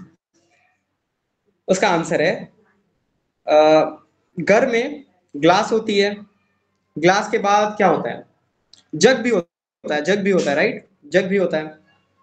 तो अब ग्लास जग कप तीनों को बनाने की जरूरत क्या थी, ग्लास ही बना लेते, समझा, बस वही आंसर है। तो कप हो गया आपका शॉर्ट, ग्लास हो गई आपकी इंट, लॉन्ग हो गया आपका क्या, जग। आपको जितना वैल्यू स्टोर करनी है अकॉर्डिंगली चूज कर लो भाई, ठीक है। अब इसका ये मतलब नहीं है कि आप चाय, एक कप की चाय को एक जग के अंदर नहीं रख सकते, रख सकते हो ना, बस अगर आपको छोटी सी वैल्यू रखनी है जो कि शॉर्ट में भी आ सकती है, आप उसको चाहे इंट में रखो चाहे लॉन्ग में रखो, रख सकते हो, कोई दिक्कत नहीं है। पर वही है कि वेस्टेज होगा फालतू का, इतना बड़ा सा जग ले रहे हो आप और उसके अंदर इतनी छोटी सी वैल्यू भर रहे हो, तो इसलिए ठीक है, मेमोरी की वेस्टेज होती है, इसलिए डिफरेंट डेटा टाइप्स बनाए जाते हैं। आप अकॉर्डिंगली चूज कर सकते हो शॉर्ट, इंट और लॉन्ग में, ठीक है। उसके बाद फ्लोटिंग वैल्यूज, फ्लोटिंग वैल्यूज क्या होता है प्रोग्रामिंग में, डेसिमल वैल्यूज को बोलते हैं, इसको बोलते हैं डेसिमल वैल्यूज। डेसिमल वैल्यूज को हम फ्लोटिंग वैल्यूज बोलते हैं प्रोग्रामिंग में, मैथ्स में भी बोलते होंगे, मुझे तो प्रोग्रामिंग का पता है ठीक है। फ्लोट सबसे पहला होता है, फ्लोट एफ स्मॉल में है यहाँ पे, ठीक है। फ्लोट, फ्लोट का कितना होता है, इसका याद रखने का तरीका है, इंटीजर की सेम होती है, ठीक है, इंटीजर से सेम होती है, 4 बाइट की, ठीक है, 4 बाइट की होती है। और डबल क्या होता है, दुगना, फ्लोट का दुगना होता है डबल। फ्लोट और डबल दोनों यूज किए जाते हैं डेसिमल वैल्यूज को स्टोर करने के लिए, पर जो फ्लोट होता है वो 4 बाइट तक स्टोर कर सकता है, डबल जो होता है वो 8 बाइट तक स्टोर कर सकता है। तो फ्लोट और डबल में क्या डिफरेंस है, दोनों की मेमोरी कैपेसिटी की डिफरेंस है। एंड फ्लोट 6 डेसिमल प्लेसेस तक की वैल्यूज को स्टोर कर सकता है, डबल जो होता है वो 12 डेसिमल प्लेसेस की वैल्यूज को स्टोर कर सकता है, ठीक है। अब डेसिमल प्लेसेस का मतलब क्या होता है, डेसिमल प्लेसेस का मतलब है बेसिकली जैसे 1.236, इसमें कितनी डेसिमल प्लेसेस है, 3 डेसिमल प्लेस है, डेसिमल के बाद वाली जितने नंबर्स आ रहे हैं उनको बोलते हैं डेसिमल प्लेसेस, ठीक है। ये क्या हो गया, ओके सही है। तो डेसिमल वैल्यूज को स्टोर करना होगा तो फ्लोट और डबल दो हैं आपके पास। फ्लोट की साइज है 4 बाइट, 6 डेसिमल प्लेस स्टोर करेगा, double 8 byte 12 decimal place store करेगा। तो मतलब अगर आपके पास डेसिमल के बाद 7 डिजिट है, 6 से ज्यादा डिजिट्स हैं, आप डबल में रखो, ठीक है। अगर 6 से छोटे हैं तो उसको फ्लोट में भी रख सकते हो, डबल में भी रख सकते हो। जैसा मैंने बताया कि वही है कि जग में चाय रख रहे हो 1 कप, वही सीन है, ठीक है, फालतू में मेमोरी क्यों बर्बाद करनी है। अब अगर एक फिर से मैं बताता हूँ, क्या होता है ना जब ऐसे सेशंस में तो बहुत इंटरेस्टिंग इंटरेस्टिंग क्वेश्चन सामने आते हैं। क्या किसी ने सोचा है 12 डेसिमल प्लेस के बाद क्या सर, या मतलब क्या भैया, बताओ, सोचा है 12 डेसिमल के बाद, मान लो मेरे को 13 डेसिमल प्लेस स्टोर करना है, आप बताओ, ठीक है। किसी की, वही मैं बोल रहा हूँ ना, किसी की बेस स्ट्रॉन्ग चेक करना है ना, किस लैंग्वेज में कितना स्ट्रॉन्ग, उसके बेसिक में चले जाओ एकदम, उसका बेसिक जितना स्ट्रॉन्ग होगा उसका वो लैंग्वेज उतनी खतरनाक है।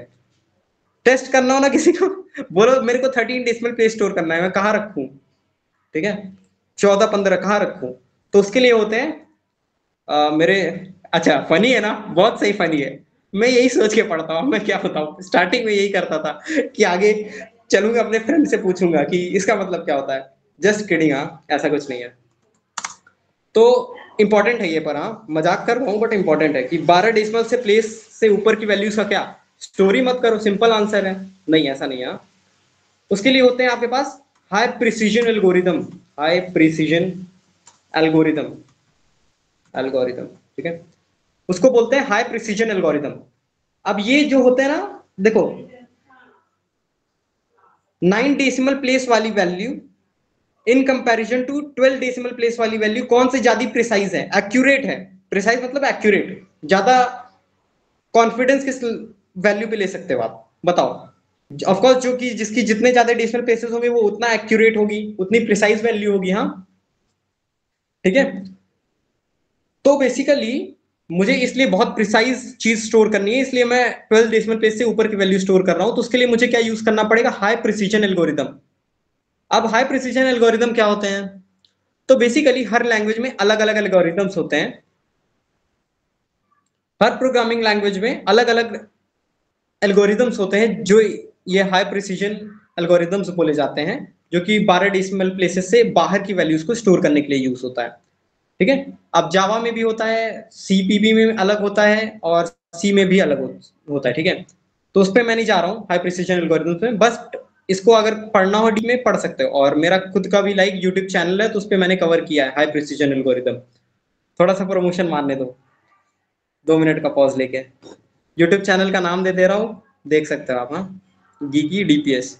ओके, अरे इस पे वीडियो मिल जाएगा आपको हाई प्रिसीजन एल्गोरिदम का, तो वहां पे कवर किया मैंने। ठीक है, कूल, याद रहना चाहिए, पर हाई प्रिसीजन एल्गोरिदम्स का यूज करते हो आप।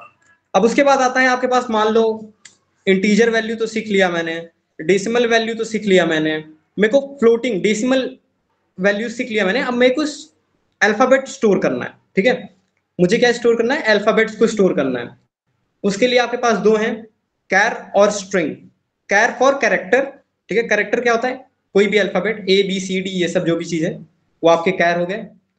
और स्ट्रिंग क्या होता है, string is basically collection of characters.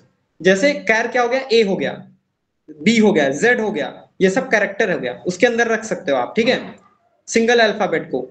But अगर आपके पास सीक्वेंस है, कलेक्शन है, 2 मिनट, 2 मिनट नहीं, टाइम लगेगा। ठीक है, आपके पास अगर सीक्वेंस ऑफ अल्फाबेट्स है, ठीक है, तो आप उसको स्ट्रिंग में रख सकते हो। जैसे अगर आपको ए बी स्टोर करना है, एक कैरेक्टर से ज्यादा है, तो वो क्या बन गया, स्ट्रिंग बन गया। ठीक है, ऐसे अगर आपके पास स्ट्रिंग में आप सीक्वेंस को स्टोर कर सकते हो। जैसे अगर आपको अपना नाम रखना है, वो एक कैरेक्टर से ज्यादा है, तो ऑफकोर्स वो एक स्ट्रिंग है। ठीक है, कैरेक्टर की साइज क्या होती है, 2 बाइट की होती है। ओके, स्ट्रिंग की, ओ नाइस क्वेश्चन, 2 क्वेश्चन सामने आ गए, याद आ गए। ठीक है, आते हैं उस पर। कैरेक्टर जो होता है उसकी साइज होती है 2 बाइट की, स्ट्रिंग जो होता है वो होता है सीक्वेंस ऑफ कैरेक्टर्स।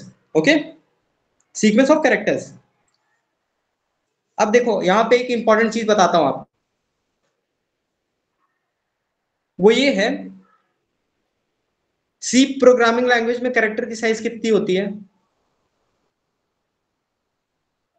सोचो। 1 बाइट की होती है। यस, ऑसम, 1 बाइट की।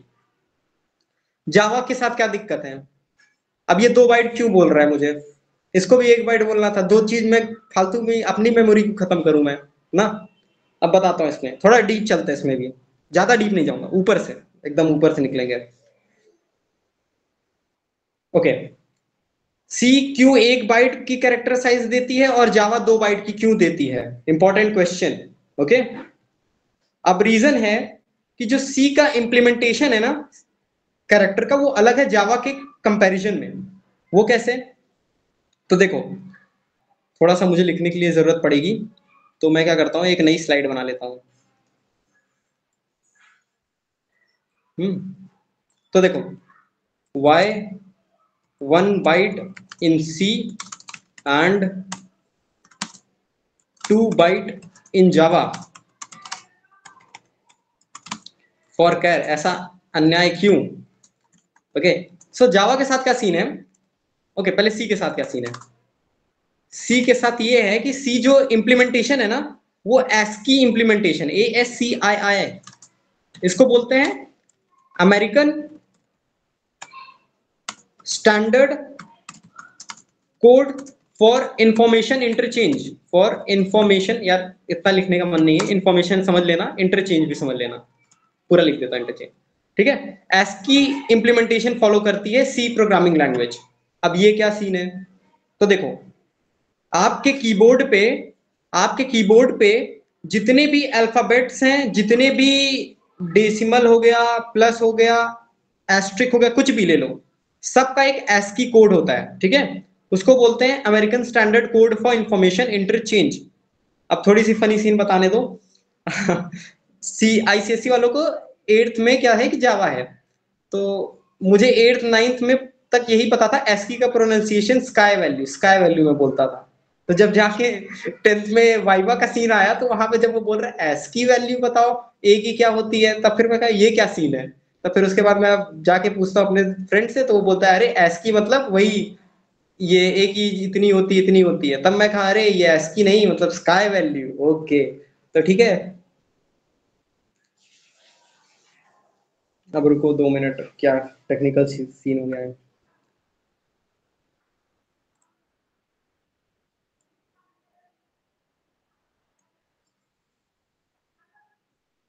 ओके नाइस, दिख रहा हूँ मैं। ठीक है ठीक है ठीक है ठीक है, वापस आते हैं, कहाँ थे हम? एस्कीप, American standard code for information interchange, तो इसको एस्कीप प्रोनाउंस करते हैं, ठीक है, स्काई मत करना मेरी तरह, ठीक है।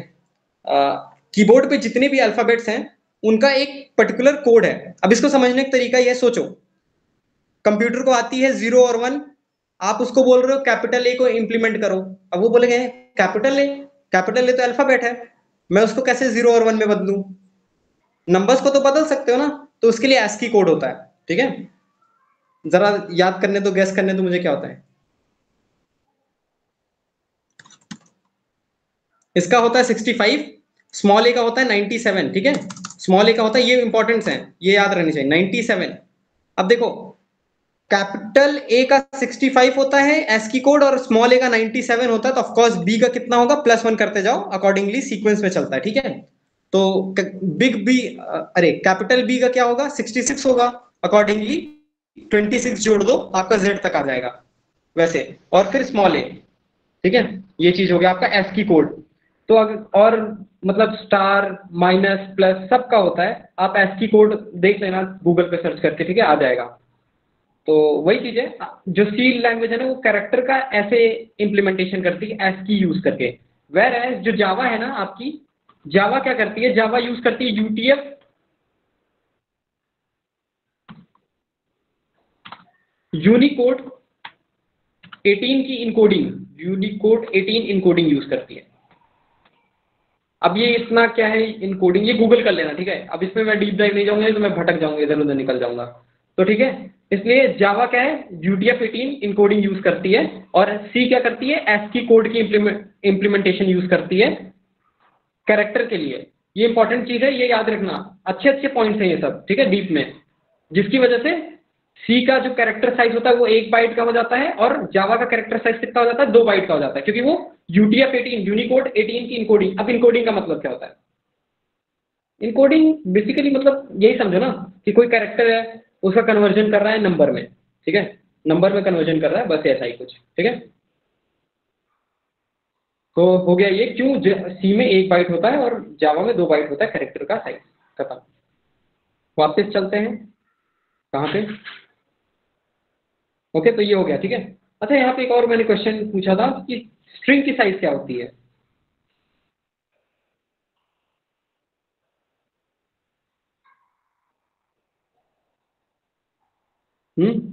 आते हैं, 1 मिनट। स्ट्रिंग की साइज क्या होती है, ठीक है।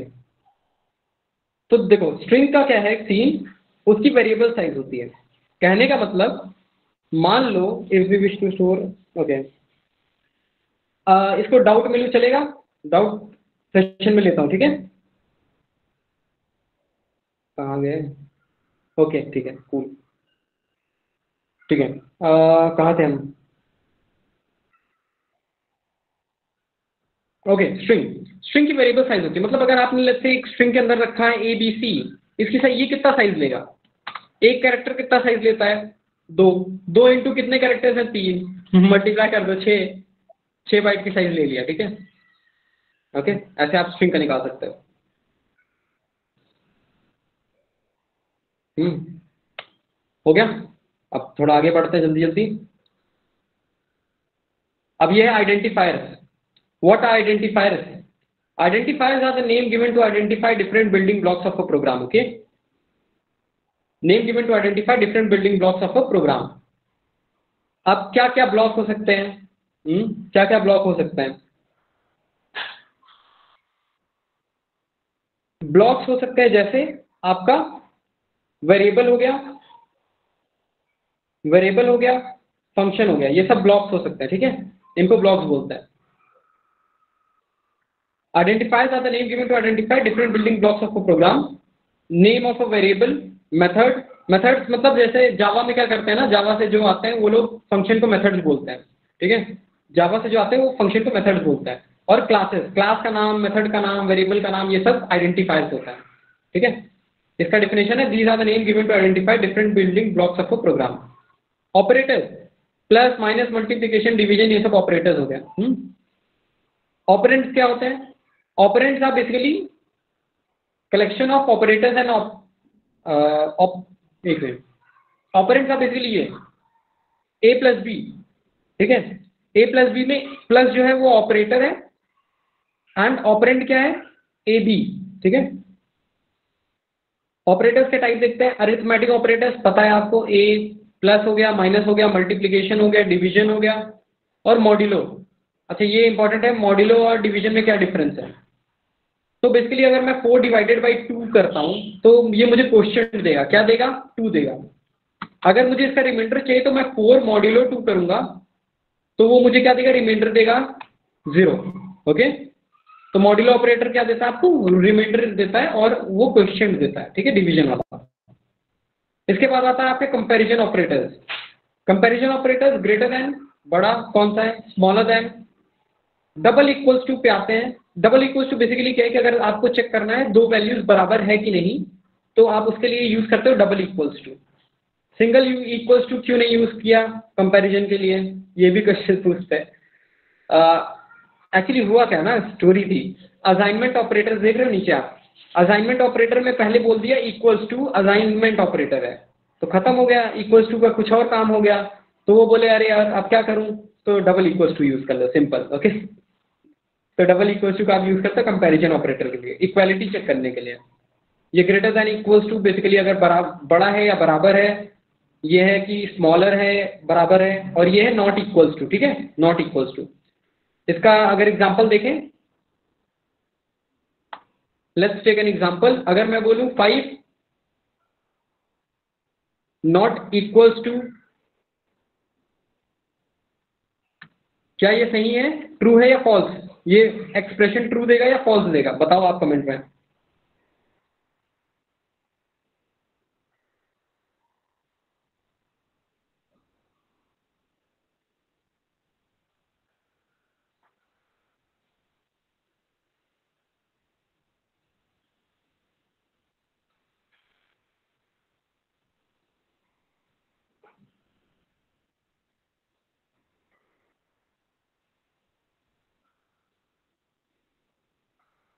ट्रू देगा, राइट।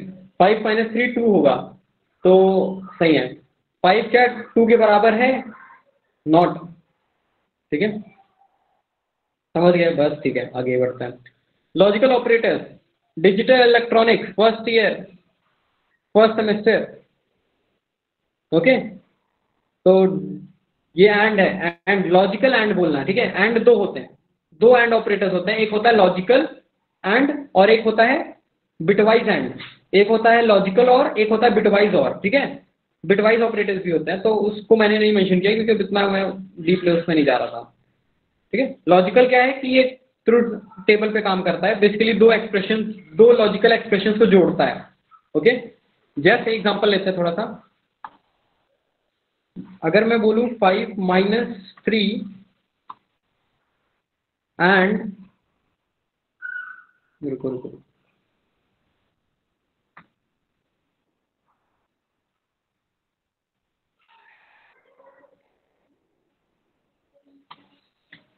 इसका आउटपुट क्या आएगा? Can you predict the output? इसका आउटपुट क्या आएगा?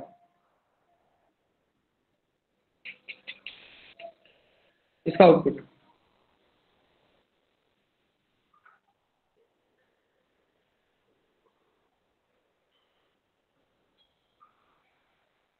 एक ने बताया है अभी,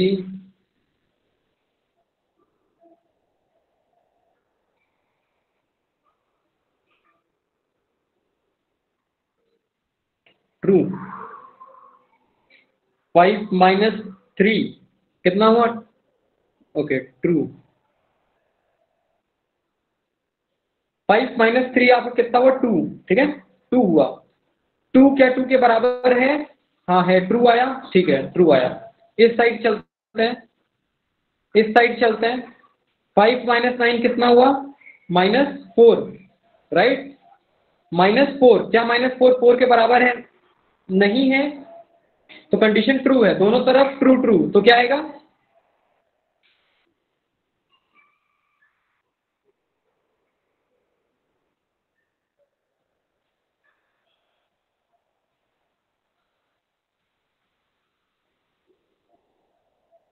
ट्रू ट्रू हो गया, फ्लो था ट्रू फिर फॉल्स फिर ट्रू, ट्रू ही आएगा ना, समझो। 5 माइनस 3 कितना हुआ? 2 हुआ। डबल 2 डबल इक्वल्स टू 2, मतलब है कि आप बोल रहे हो क्या ये वाला साइड इसके बराबर है? तो हाँ बराबर है, तो ये वाला साइड क्या हो गया? ट्रू हो गया। एंड के इस तरफ चलो आप, 5 माइनस लॉजिक इज क्राइंग इसको, सही है सही है सही है। 5 माइनस 9 कितना हुआ? -4 नॉट इक्वल्स टू 4, ट्रू हो गया, तो दोनों एक्सप्रेशन ट्रू। ओके सही है, समझ आ रहा है बस आपको। और क्या होता है, अगर दोनों कंडीशन ट्रू है तो ट्रू देगा, अगर मिनिमम वन भी ट्रू है तो ट्रू देगा, ठीक है। मतलब अगर चार्ट ऐसा है ट्रू ट्रू तो ये ट्रू देगा, अगर ट्रू फॉल्स है तो भी ट्रू देगा, अगर फॉल्स ट्रू है तो भी ट्रू देगा, बस फॉल्स फॉल्स पे ये फॉल्स देगा। ओके, और एंड का क्या था, वो जब ट्रू ट्रू होगा तो ही ट्रू देगा। नॉट का क्या होता है, ये सिंगल पे काम करता है, ठीक है, सिंगल एक्सप्रेशन पे काम करेगा ऐसे।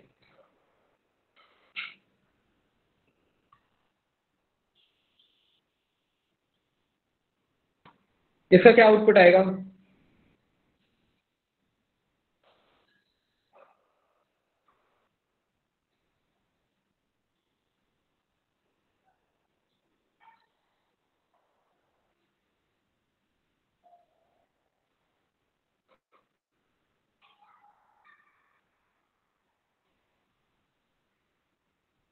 ओके सोचते हैं, 2 इंटू 2 कितना हुआ? 2 हुआ।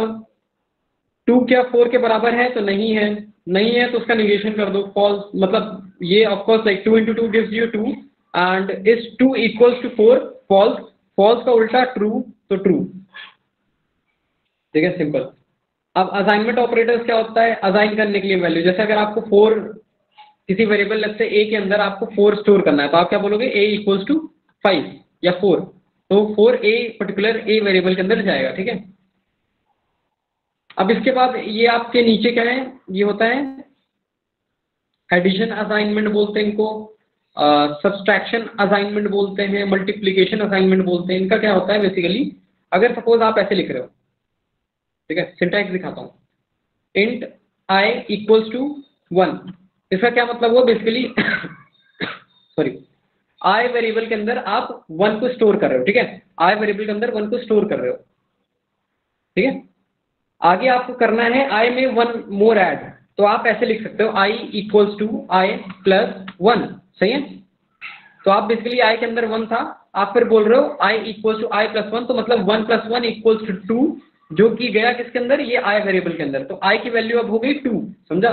तो आप इसको कैसे लिख सकते हो शॉर्ट फॉर्म में, i plus equals to 1, okay, i plus equals to 1।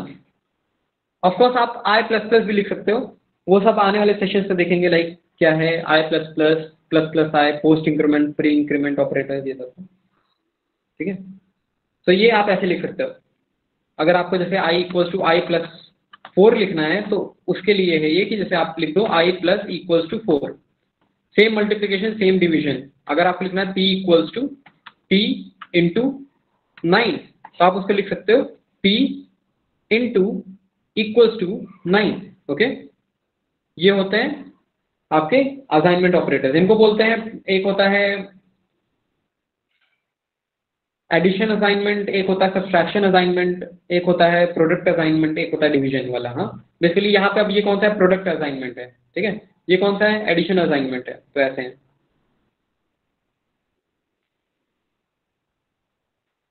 Okay, same for modulo, same goes for modulo, same goes for all other operators. Next let's start with the coding, okay. Hmm, okay so IDE पे बात कर लेते हैं पहले, कौन सी use करनी चाहिए, code कहाँ लिखना चाहिए। सो बेसिकली अगर आप बिगिनर हो तो रिकमेंडेड है ब्लूजे यूज करो जावा के लिए, BLUEJ, okay, BlueJ. Mostly industry wise use होता है इक्लिप्स और इंटेलिजे जावा बैकग्राउंड के लिए, ठीक है, इक्लिप्स और इंटेलिजे, पर वो रिकमेंडेड नहीं है बिगिनर्स के लिए। ये यूज करो क्योंकि उसमें हाँ ऑफकोर्स एक ऑटो रिकमेंडेशन बंद कर सकते हो, बट आई वुड रिकमेंड कि आप ब्लूजे से स्टार्ट करो as a beginner. ICSE OP, अरे सही है, सही सही पकड़ा एकदम बिल्कुल। न्यू क्लास, ठीक है, तो क्लास बनाते हैं, आप क्लास बना सकते हो। स्टार्टिंग में आपको पैकेज बनाना पड़ेगा जब ब्लूजे डाउनलोड करोगे, तो यहाँ प्रोजेक्ट पे जाओगे, न्यू प्रोजेक्ट, ओके, यहाँ पे अपना पर्टिकुलर नाम देना प्रोजेक्ट का और ओके करना, ठीक है। ओके करोगे तो आपका ये पर्टिकुलर क्रिएट हो जाएगा पैकेज। पैकेज के अंदर न्यू क्लास पे जाओगे, आप यहाँ पे क्लास बना सकते हो, लेट्स से एनीथिंग। अब एक और चीज़ है कि यहाँ पे आप कोई भी क्लास का नाम दे दो, अंदर आके नाम दोगे तो वो बदल जाएगा, ठीक है। ये छोटी छोटी चीज़ ऑब्जर्व की है मैंने। जैसे अभी मैंने कुछ भी नाम दिया ना, तो देखो यहाँ पे मैं क्या करूँगा, यहाँ पे एक क्लास लिखूंगा। अब जब इसको कंपाइल करूंगा तो उसका नाम बदल जाएगा बाहर, देखो छोटी छोटी चीज़ है बट ठीक है, लाइक सही है ना। Okay cool. अब अंदर चलते हैं, पहले बॉयलर प्लेट कोड लिखता हूँ मैं हेलो वर्ल्ड का, फिर उसको एक्सप्लेन करता हूँ हर एक। Battery saver is on, just give me a second, मैं प्लग इन कर लूँ अपने लैपटॉप को, मेरा लैपटॉप नहीं, okay.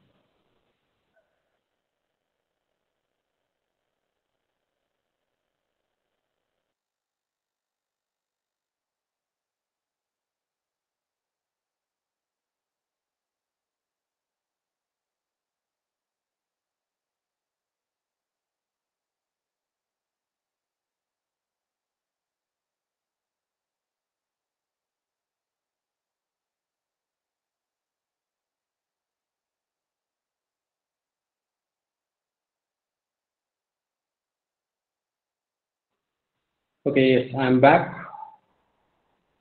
Let's start with the coding, ठीक है।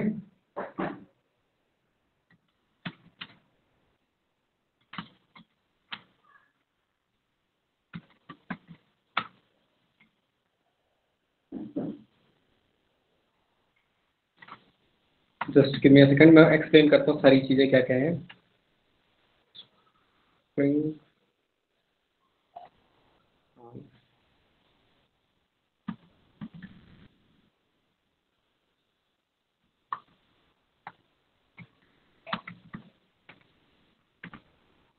ओके डन, ठीक है।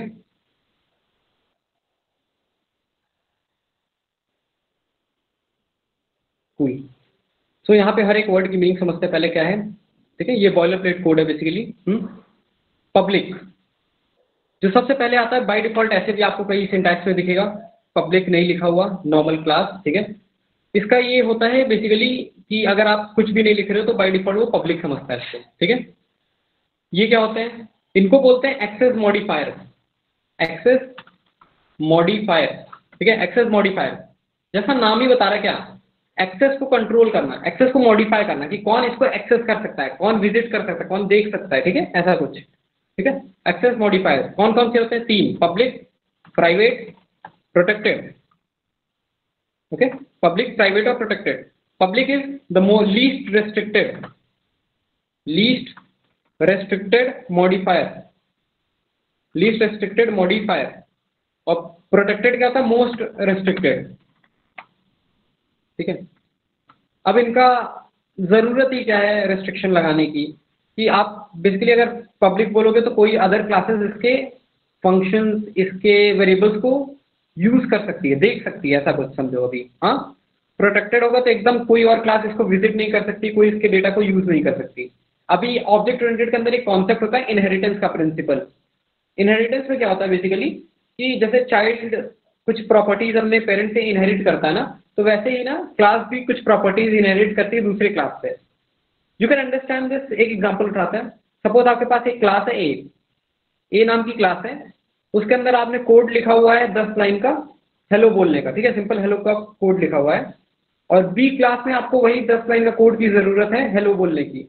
तो आप बी क्लास में फिर से वही 10 लाइन का कोड जाके बैठ के लिखो, या फिर what you can do is you can call that particular method और the function in your particular B class from A, और सिंपली आप कॉल करने पे आपको लिखना नहीं पड़ेगा और वो एग्जीक्यूट हो जाएगा। अब कुछ लोग यहाँ पे बोलेंगे कि कॉपी पेस्ट मार दो, आपका काम आसान हो जाएगा, कंप्यूटर को मेमोरी इतनी खर्च करनी पड़ेगी। ओके, ठीक है।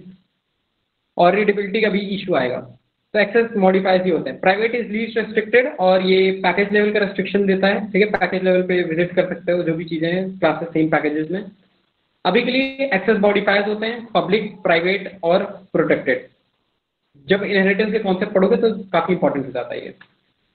उसके बाद क्लास क्या होता है, पहले ये ऑब्जेक्ट ओरिएंटेड के दो important pillars, classes and objects. Best example low, theory में बहुत लिखना पड़ेगा, ठीक है। ऑब्जेक्ट ओरिएंटेड के क्लास क्या होता है, बेस्ट एग्जांपल ले लो। एग्जांपल लेते हैं फ्रूट। Okay, fruit. फ्रूट की क्या क्या प्रॉपर्टी हो सकती है, इसका बहुत सारी होती है, अभी हम दो लेते हैं, टेस्ट और कलर, ठीक है। टेस्ट और colour. Fruit is a class. Class are basically the blueprint of objects. What are class? Class are the blueprint of objects.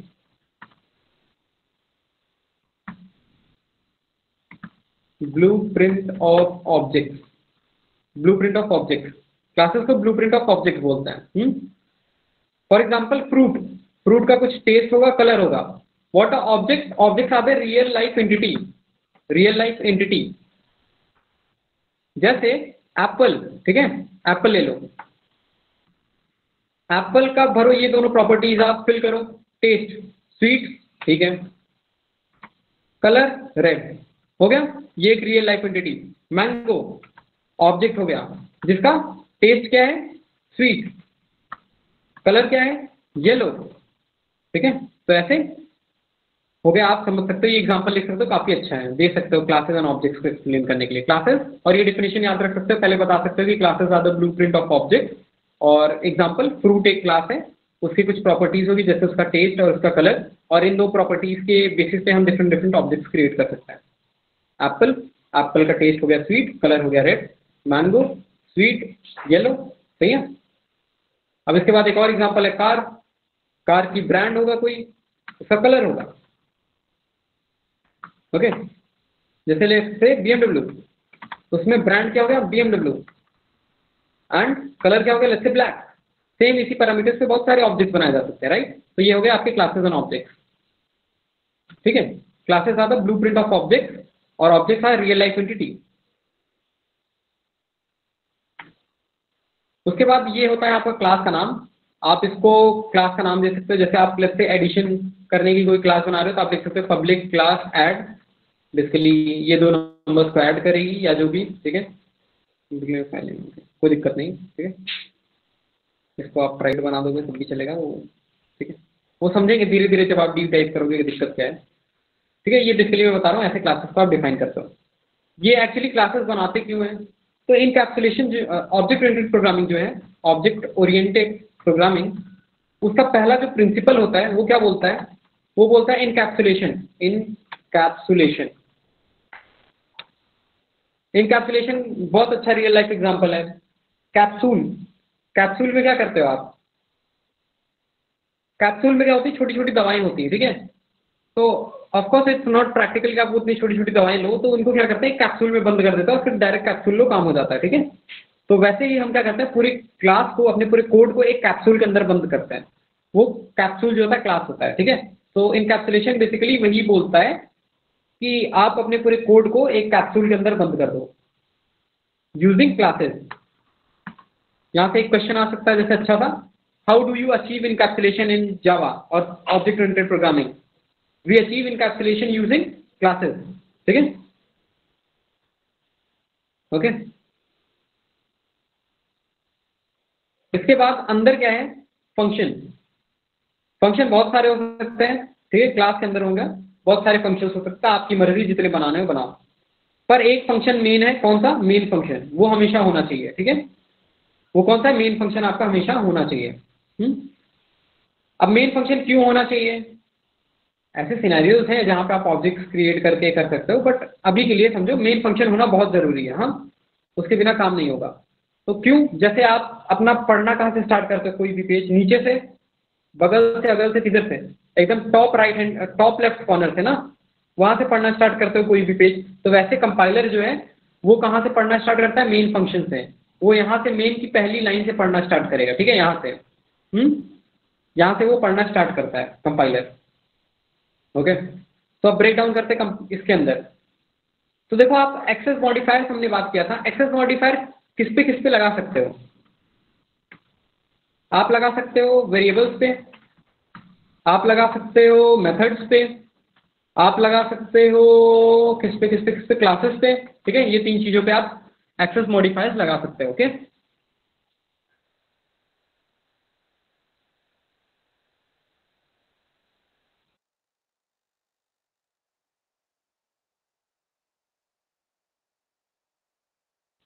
Okay, access modifiers, हाँ, ये वेरिएबल्स पे लगाए जा सकते हैं, मेथड्स पे लगाए जा सकते हैं और क्लासेस पे लगाए जा सकते हैं, ठीक है। तो यहाँ पे यही है, पब्लिक है कि इस मेथड को कोई भी यूज कर सकता है, फंक्शन को।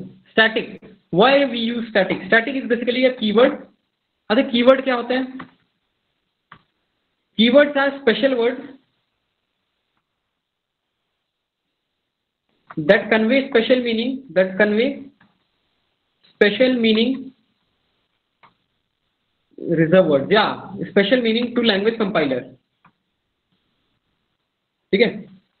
Keywords are the special words that convey special meaning to the language compiler, जैसे कोड वर्ड्स, ठीक है, कोड वर्ड्स हो गए, आर्मी में कोड वर्ड्स होते हैं, वो सिर्फ और सिर्फ आर्मी में इनको पता होते हैं। वैसे यहाँ पे कीवर्ड्स होते हैं, रिजर्व वर्ड्स होते हैं, स्पेशल वर्ड्स होते हैं, जो कि सिर्फ लैंग्वेज कंपाइलर को समझ आता है और जो प्रोग्रामर है उसको। जैसे for example return, break, continue, ये सब हो गया। आप धीरे धीरे जब पढ़ोगे तब समझ आएगा इनका मतलब क्या होता है, ठीक है। तो वो कीवर्ड्स होते हैं। और किसी भी क्लास का नाम आप कीवर्ड नहीं दे दोगे, हाँ, और क्लास का नाम आप कभी ऐसे नंबर से स्टार्ट नहीं करोगे, ठीक है। वो हमेशा, अगर नंबर देना भी है तो आप बाद में दे सकते हो, जैसे 1A1, फिर उसके बाद कर सकते हो, पर स्टार्टिंग पहला लेटर नंबर नहीं होना चाहिए, ठीक है। स्टैटिक क्या है, स्टैटिक इज अ कीवर्ड,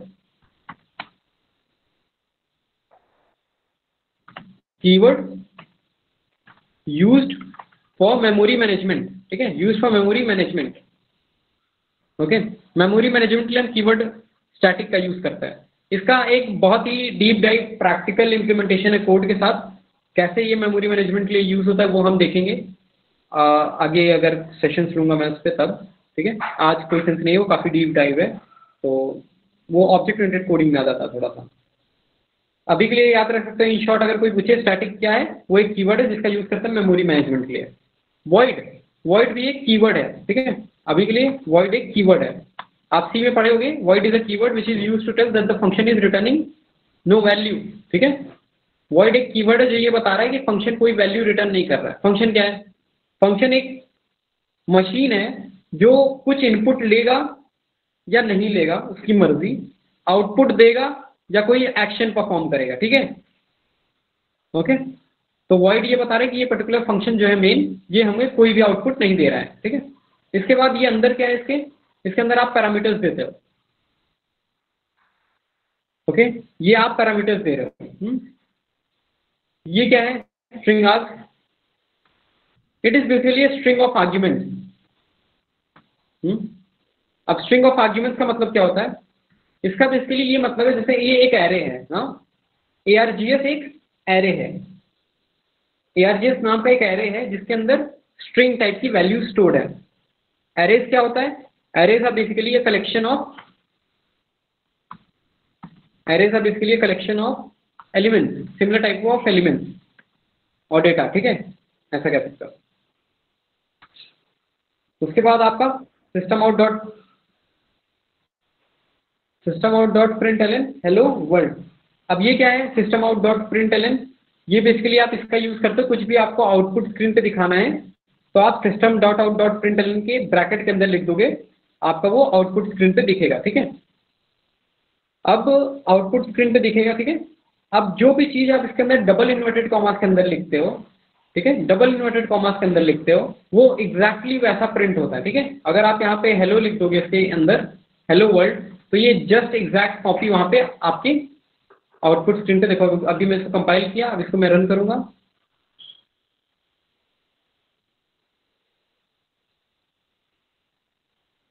ठीक है, हेलो वर्ल्ड आपका आउटपुट स्क्रीन पे दिख रहा है। ठीक है, ओके।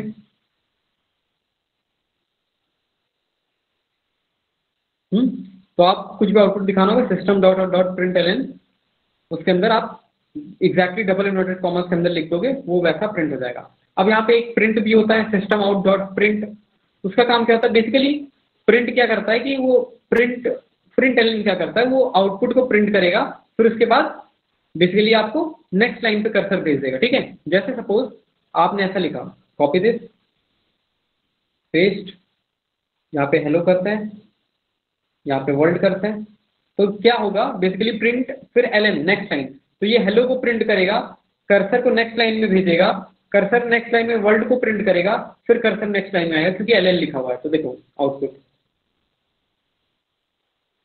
ठीक है, हेलो वर्ल्ड। अब ये स्पेस क्या आ रहा है क्योंकि मैंने सेकंड वाले में स्पेस डाल रखी थी ये, ठीक है, इस वजह से आ रहा था। अब अगर मैं व्हाट इफ यहाँ पे प्रिंट यूज करूंगा तो क्या होगा, हेलो को प्रिंट करेगा, नेक्स्ट लाइन में नहीं जाएगा कर्सर, कर्सर सेम लाइन में होगा, और वर्ल्ड को प्रिंट करेगा, फिर कर्सर नेक्स्ट लाइन में आएगा। ठीक है, ये देखो आप, हाँ, ओके, कूल। अब क्या करते हैं, हम दो नंबर्स लेते हैं, उनका एडिशन प्रिंट करते हैं, सिंपल। और फिर डाउट सेशन, फिर रैपअप करते हैं। सबसे पहले मैंने बताया आपको क्या किस टाइप की वैल्यू स्टोर करनी है, तो आप सबसे पहले बताओगे डेटा टाइप क्या है। लेट्स से मुझे एक इंटीजर वैल्यू स्टोर करनी है, तो मैं बताऊंगा INT, ऐसा मुझे डेटा टाइप चाहिए। उसके बाद वेरिएबल का नाम किसी कंटेनर में रखोगे आप, A, ठीक है। INT is basically the variable, किस टाइप का वेरिएबल है, किस टाइप की वैल्यू इस वेरिएबल में स्टोर होगी, और फिर A इक्वल्स टू, लेट्स से आपको 8 स्टोर करना, तो आपने 8 लिख दिया, ठीक है। उसके बाद आपको B रखना है, तो int B equals to let's say 78, ठीक है। अब ये सेमी कोलन क्यों यूज हो रहा है बाद में, इंग्लिश में आप क्या करते हो, फुल स्टॉप यूज करते हो हर एक सेंटेंस के बाद, तो प्रोग्रामिंग में जावा में हम क्या करते हैं, हर एक लाइन के बाद सेमी कोलन का यूज करते हैं। अब कुछ लैंग्वेजेस नहीं यूज करती, तो वो क्या यूज करती है, स्पेस यूज करती हैं एज अ फुल स्टॉप, ठीक है। अभी हम क्या यूज कर रहे हैं, फुल स्टॉप की जगह आप यूज कर रहे हो सेमी कोलन। आप इन दोनों वैल्यूज को स्टोर करोगे, इंटीजर को स्टोर करके किस रखोगे, इंटीजर में, तो int C equals to A plus B, हर लाइन के बाद याद रखना आपको सेमी कोलन लगाना, नहीं तो एरर आएगा। आप क्या कर रहे हो, A की वैल्यू 8, B की वैल्यू 78, उन दोनों को ऐड करके किसके अंदर रख रहे हो, C के अंदर। अब आपको C की वैल्यू को लेते हैं आउटपुट पे प्रिंट करना है, तो system dot out dot println, और इसके अंदर अगर आप C को डायरेक्टली लिख दोगे तो क्या हो, ओके ऐसे देखो, मैंने बताया था डबल इन्वर्टेड कॉमास के अंदर, तो अगर C को आप डबल इन्वर्टेड कॉमास के अंदर लिख दोगे तो क्या होगा, ये एग्जैक्टली ऐसा प्रिंट हो जाएगा ना, तो मतलब वहां पे C की वैल्यू नहीं प्रिंट होगी, C प्रिंट होगा, देखो। तो ये देखो आपका C एग्जैक्टली वैसा प्रिंट हुआ है, ठीक है। सो हमको तो वैल्यू प्रिंट करनी थी, तो उसका क्या सोल्यूशन है, C को विदाउट इन्वर्टेड कॉमास लिख दो आप, ठीक है। अब इसको देखते हैं, तो आपका देखो 86 प्रिंट हो गया, दोनों का सम। ओके,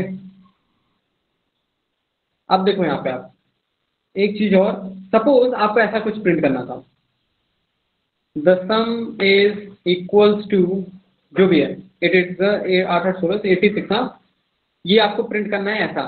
तो इसका क्या तरीका है, आपको आउटपुट पे एग्जैक्टली ऐसा चाहिए, राइट, एग्जैक्टली ऐसा चाहिए, तो इसको पहले हम क्या करते हैं, डबल इन्वर्टेड कॉमास के अंदर लिख देंगे, ठीक है।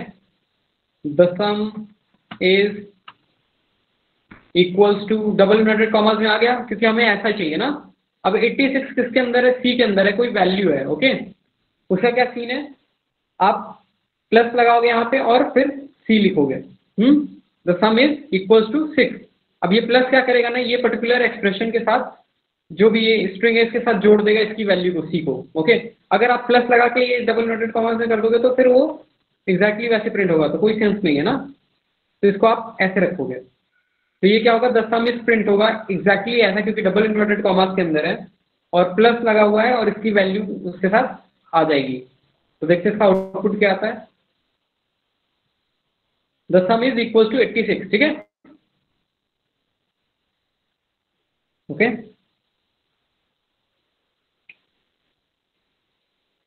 स्क्रीन दिख रही है, ठीक है, द सम इज 86 आ रहा है। अब व्हाट इफ अगर आपको ऐसा लिखना है कि मान लो ऐसा लिखना है आपको,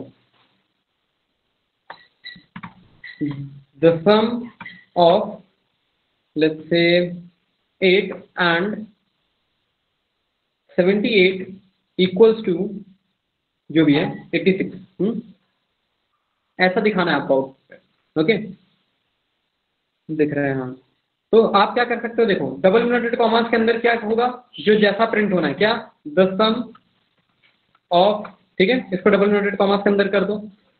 8 किसके अंदर है वैल्यू, 8 वैल्यू है ए के अंदर ना, तो वहां पे प्लस लगाओ आप, बाहर डबल इन्वर्टेड कॉमास के बाहर रहेगा, ओके, अंदर नहीं, प्लस ए, फिर प्लस, अब क्या जोड़ना है आपको, एंड एग्जैक्टली वैसा दिखना चाहिए, तो प्लस लगा के एंड, ठीक है, डबल इन्वर्टेड कॉमास में।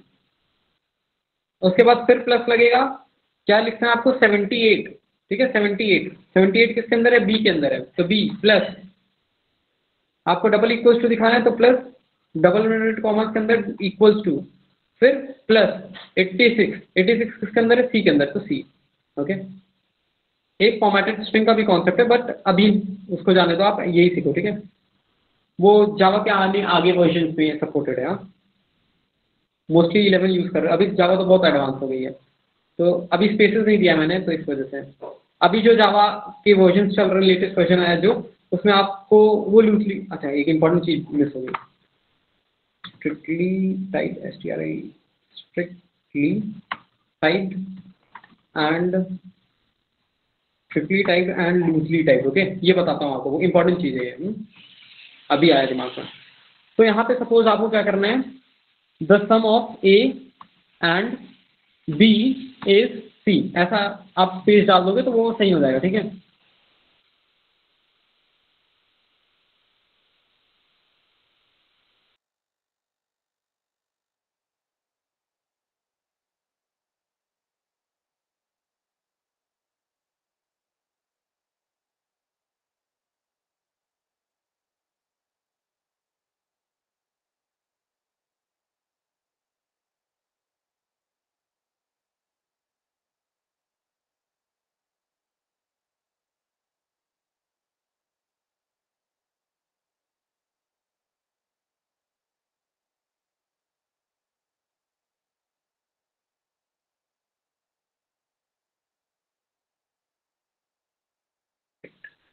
Okay okay okay okay okay okay, thanks.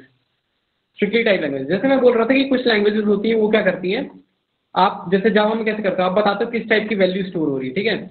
अब कुछ लैंग्वेजेस में आपको बताने की जरूरत नहीं है किस टाइप की वैल्यू स्टोर करो, डायरेक्ट वैल्यू स्टोर करो। ए इक्वल्स टू 9, लगते हैं यहाँ पे बी ले लो, कोई बी, ठीक है, तो वो लैंग्वेजेस बोलती है कि आप मुझे बताओ मत क्या वैल्यू स्टोर कर रहे हो, आप डायरेक्टली मुझे जो भी वैल्यू स्टोर करनी है आप डायरेक्टली करो, ठीक है।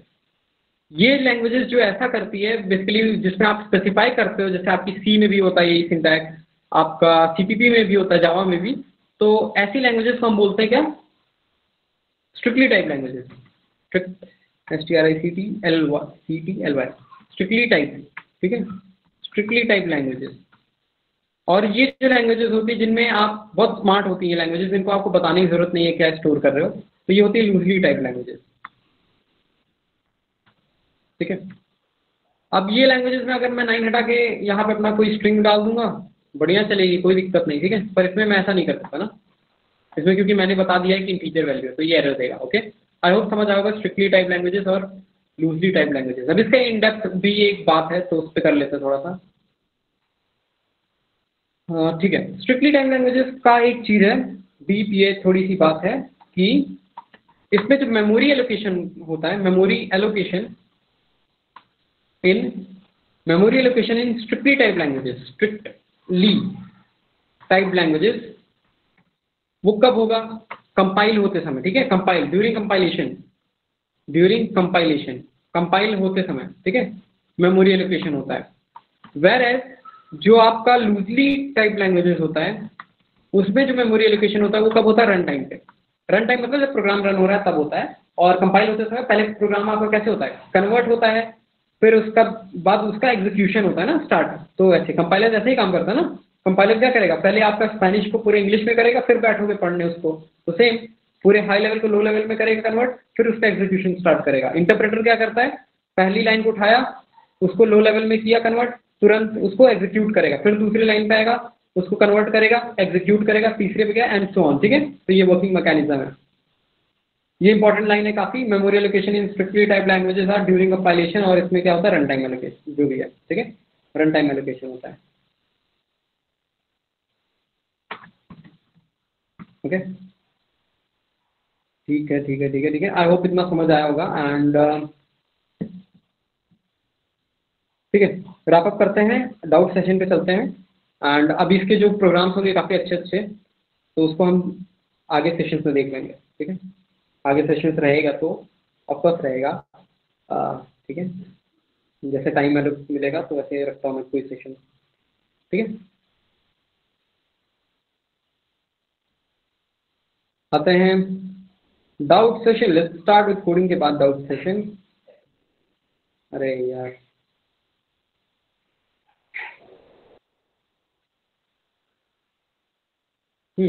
अब डाउट, अब जो जो डाउट है आज के सेशन से पूछ लो आप, और जो डाउट हो, ऐसे किसी का आया था डाउट भी।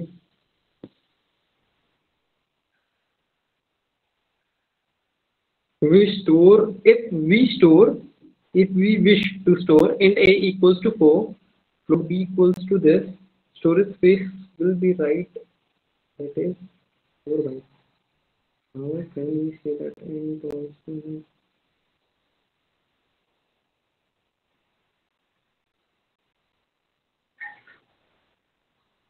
Didn't get your question. कौन? अर्शी हसन, आप पूछ कर नहीं समझ आया, थोड़ा सा इलेबोरेट करो या अनम्यूट करके पूछो। और किसी को डाउट है कुछ भी पूछ लो, मैसेज पे आप पूछ लो या फिर अनम्यूट कर सकते अपने आप को।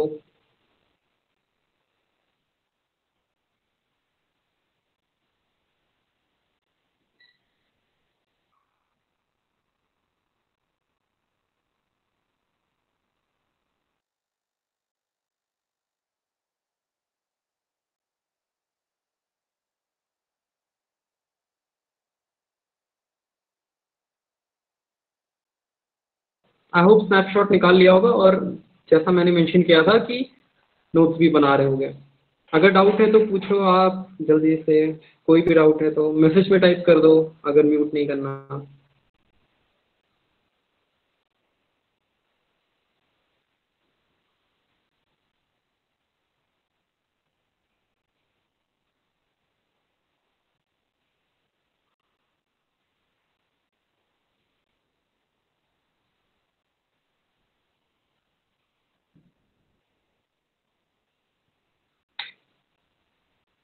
ओके ग्रेट, किसी को नहीं है डाउट, मतलब मैंने इतना अच्छा पढ़ाया नहीं, लाइक मैंने इतना अच्छा सेशन दिया। ओ ग्रेट सही है, सही है, सही है। ओके ठीक है, तो अगर डाउट नहीं है तो रैप अप करता हूँ। I am giving next 1 minute मोर, 35 हो रहा है, 36 तक मैं वेट करता हूँ। अगर डाउट है तो पूछो आप।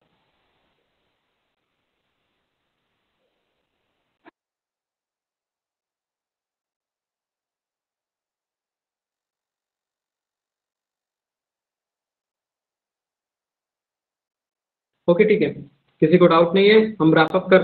ओके एक minute, so basically he is asking that can int take 6 decimal places, can make it, हाँ int can store that, हाँ मतलब बेसिकली आप बोल रहे हो कि आप शायद ये बोल रहे हो जैसे suppose 1234 point something something 5 digit तक है, उसके बाद जब आप उसको इंट में स्टोर करोगे तो वो 5 डिजिट्स उठा लेगा और पीछे की 6 डिजिट्स गायब हो जाएगी। रुक जाओ, क्या क्या हो गया इसमें अब। मेरा माइंड आउट वॉज कि अगर इंट और फ्लोट का सेम साइज है 4/2 फ्लोट में, और वो 6 डेसिमल प्लेसेस तक को स्टोर करता है, हाँ करता है। आप 6 डेसिमल प्लेसेस इंट में भी स्टोर कर सकते हो ना। अच्छा, अगर किसी का यही क्वेश्चन है ना, जैसे देखो मैसेज में दिखाता हूँ, मैं क्या कर रहा हूँ, जैसे सपोज आपका क्वेश्चन है कि 23234.1234, ठीक है, ऐसा कुछ है, ये फ्लोट वेरिएबल के अंदर है, ठीक है। अब आप इसको इंट वेरिएबल के अंदर रखोगे तो क्या होगा, int let's say a equals to this ऊपर वाला बी वेरिएबल के अंदर है, तो वो क्या हो जाएगा, अगर आप ऐसा करोगे तो ए के अंदर जो वैल्यू आएगी वो आएगी 2 3 4। देखो मैंने चैट में भेजा है, ठीक है। तो ए की वैल्यू प्रिंट करने पे आप जो आएगा वो आएगा 1 2 3, सॉरी 2 3 4। ओके, इसको बोलते हैं type casting. Type casting is basically conversion of one data type two another, ठीक है। इसको टाइप कास्टिंग बोलते हैं, जहाँ पे एक डेटा टाइप का दूसरे डेटा टाइप में कन्वर्जन करते हो। ये दो तरह की होती है, एक होता है एक्सप्लिसिट, एक होता है इम्प्लिसिट। एक्सप्लिसिट बेसिकली यूजर करता है और इम्प्लिसिट कंप्यूटर खुद से करता है। इम्प्लिसिट अपने आप होता है, ऑटोमेटिकली होता है, और एक्सप्लिसिट टाइप कास्टिंग में हम खुद से करते हैं टाइप कास्टिंग। आज इतना टाइम नहीं था कि हमने इंक्लूड नहीं कर पाया मैं। Any other doubt anyone?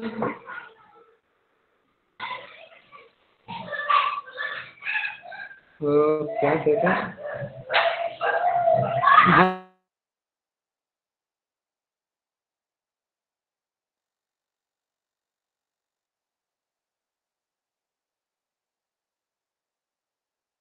हाँ कह सकते हो। इम्प्लिसिटली अपने ग्रुप ऑफ में वो इम्प्लिसिट टाइप कास्टिंग कर लेता है, बेसिकली जहाँ पे कंप्यूटर खुद से एक डेटा टाइप से दूसरे में कर लेता है। अब जैसे स्ट्रिंग टू आप इंट करना चाहते हो कन्वर्जन, तो वहाँ पे आपको एक्सप्लिसिटली टाइप कास्ट करना पड़ेगा ना।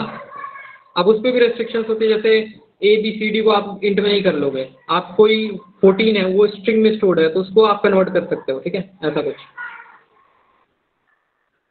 लाइक ये भी इसके डेडिकेटेड कुछ फंक्शंस होते हैं, काफ़ी डीप में बात करनी पड़ेगी इस पे भी।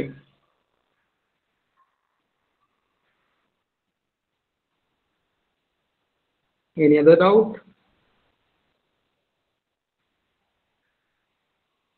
We get mail regarding next session, या श्योर। मैसेज भी आ जाएगा आपको और मेल्स भी आ जाएगा, क्योंकि ये RSVP क्रिएट होता है ना।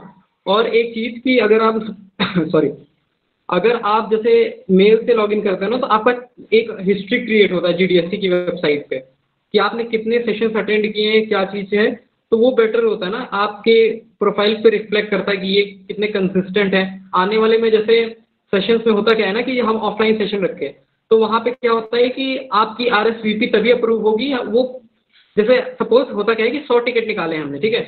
तो हम वो प्रायोरिटी वाइज करते हैं कि जो जिनकी प्रोफाइल अच्छी हो गई उनको हम प्रायोरिटी देते हैं। तो अगर आप उससे चेक इन करते हो ना, तो फायदा ये होगा कि आपके प्रोफाइल पे हमें दिखेगा कि इन्होंने इतने सारे इवेंट्स अटेंड किए हैं और ये एक्टिव हैं, तो हम आपको प्रायोरिटी देंगे। आपको मे बी आपको हम जितने नंबर ऑफ लोग अप्लाई करेंगे उसमें आपको प्रायोरिटी मिलेगी और मे बी आपको टिकट मिल जाए, ठीक है। तो इसलिए ट्राई किया करो कि आप ट्राई किया करो कि आप उससे अटेंड करो, जो भी है मेल से चेक इन करो, rather than कि ये मीट की लिंक से।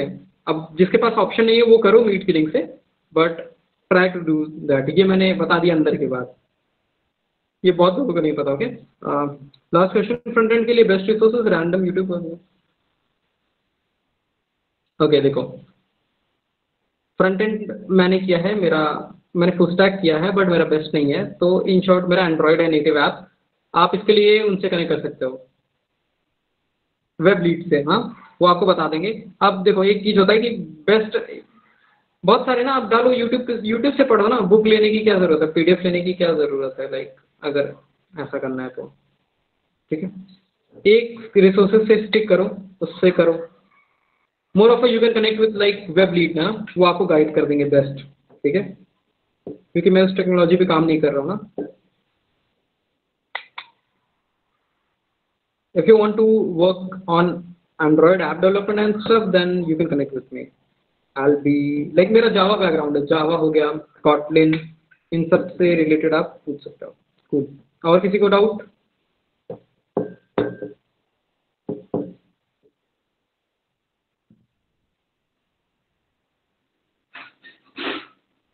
DSA lead was cringe loop.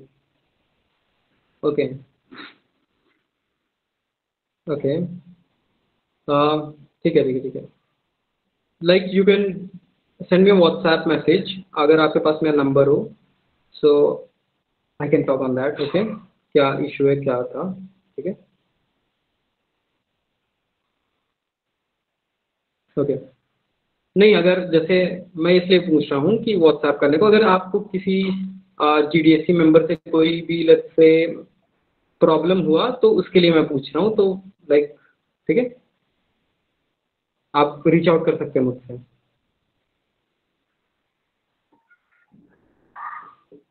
हाँ, किसी ने तो भेज दिया चैनल, ओके नाइस। आपको मोर ऑफ शॉर्ट्स मिल जाएंगे, मैं रेगुलर नहीं हूँ, ठीक है, मैं बस टाइम मिलता है ऐसे ही बनाता जाऊँगा वीडियो जब टाइम मिलता है। ओके ठीक है, आप रैप अप कर सकते हैं and cool. Thank you so much everyone for attending, और नेक्स्ट सेशन की डिटेल्स मिल जाएगी, और सेम इंथुसियाज्म के साथ ज्वाइन करना। बढ़िया, जावा तो कोर तक तो करा दूंगा, ठीक है, ऑफकोर्स आप पढ़ोगे तब खुद से भी, ठीक है। Thank you for attending, and thank you Rishabh Anand and other GDSC team, 14 for supporting.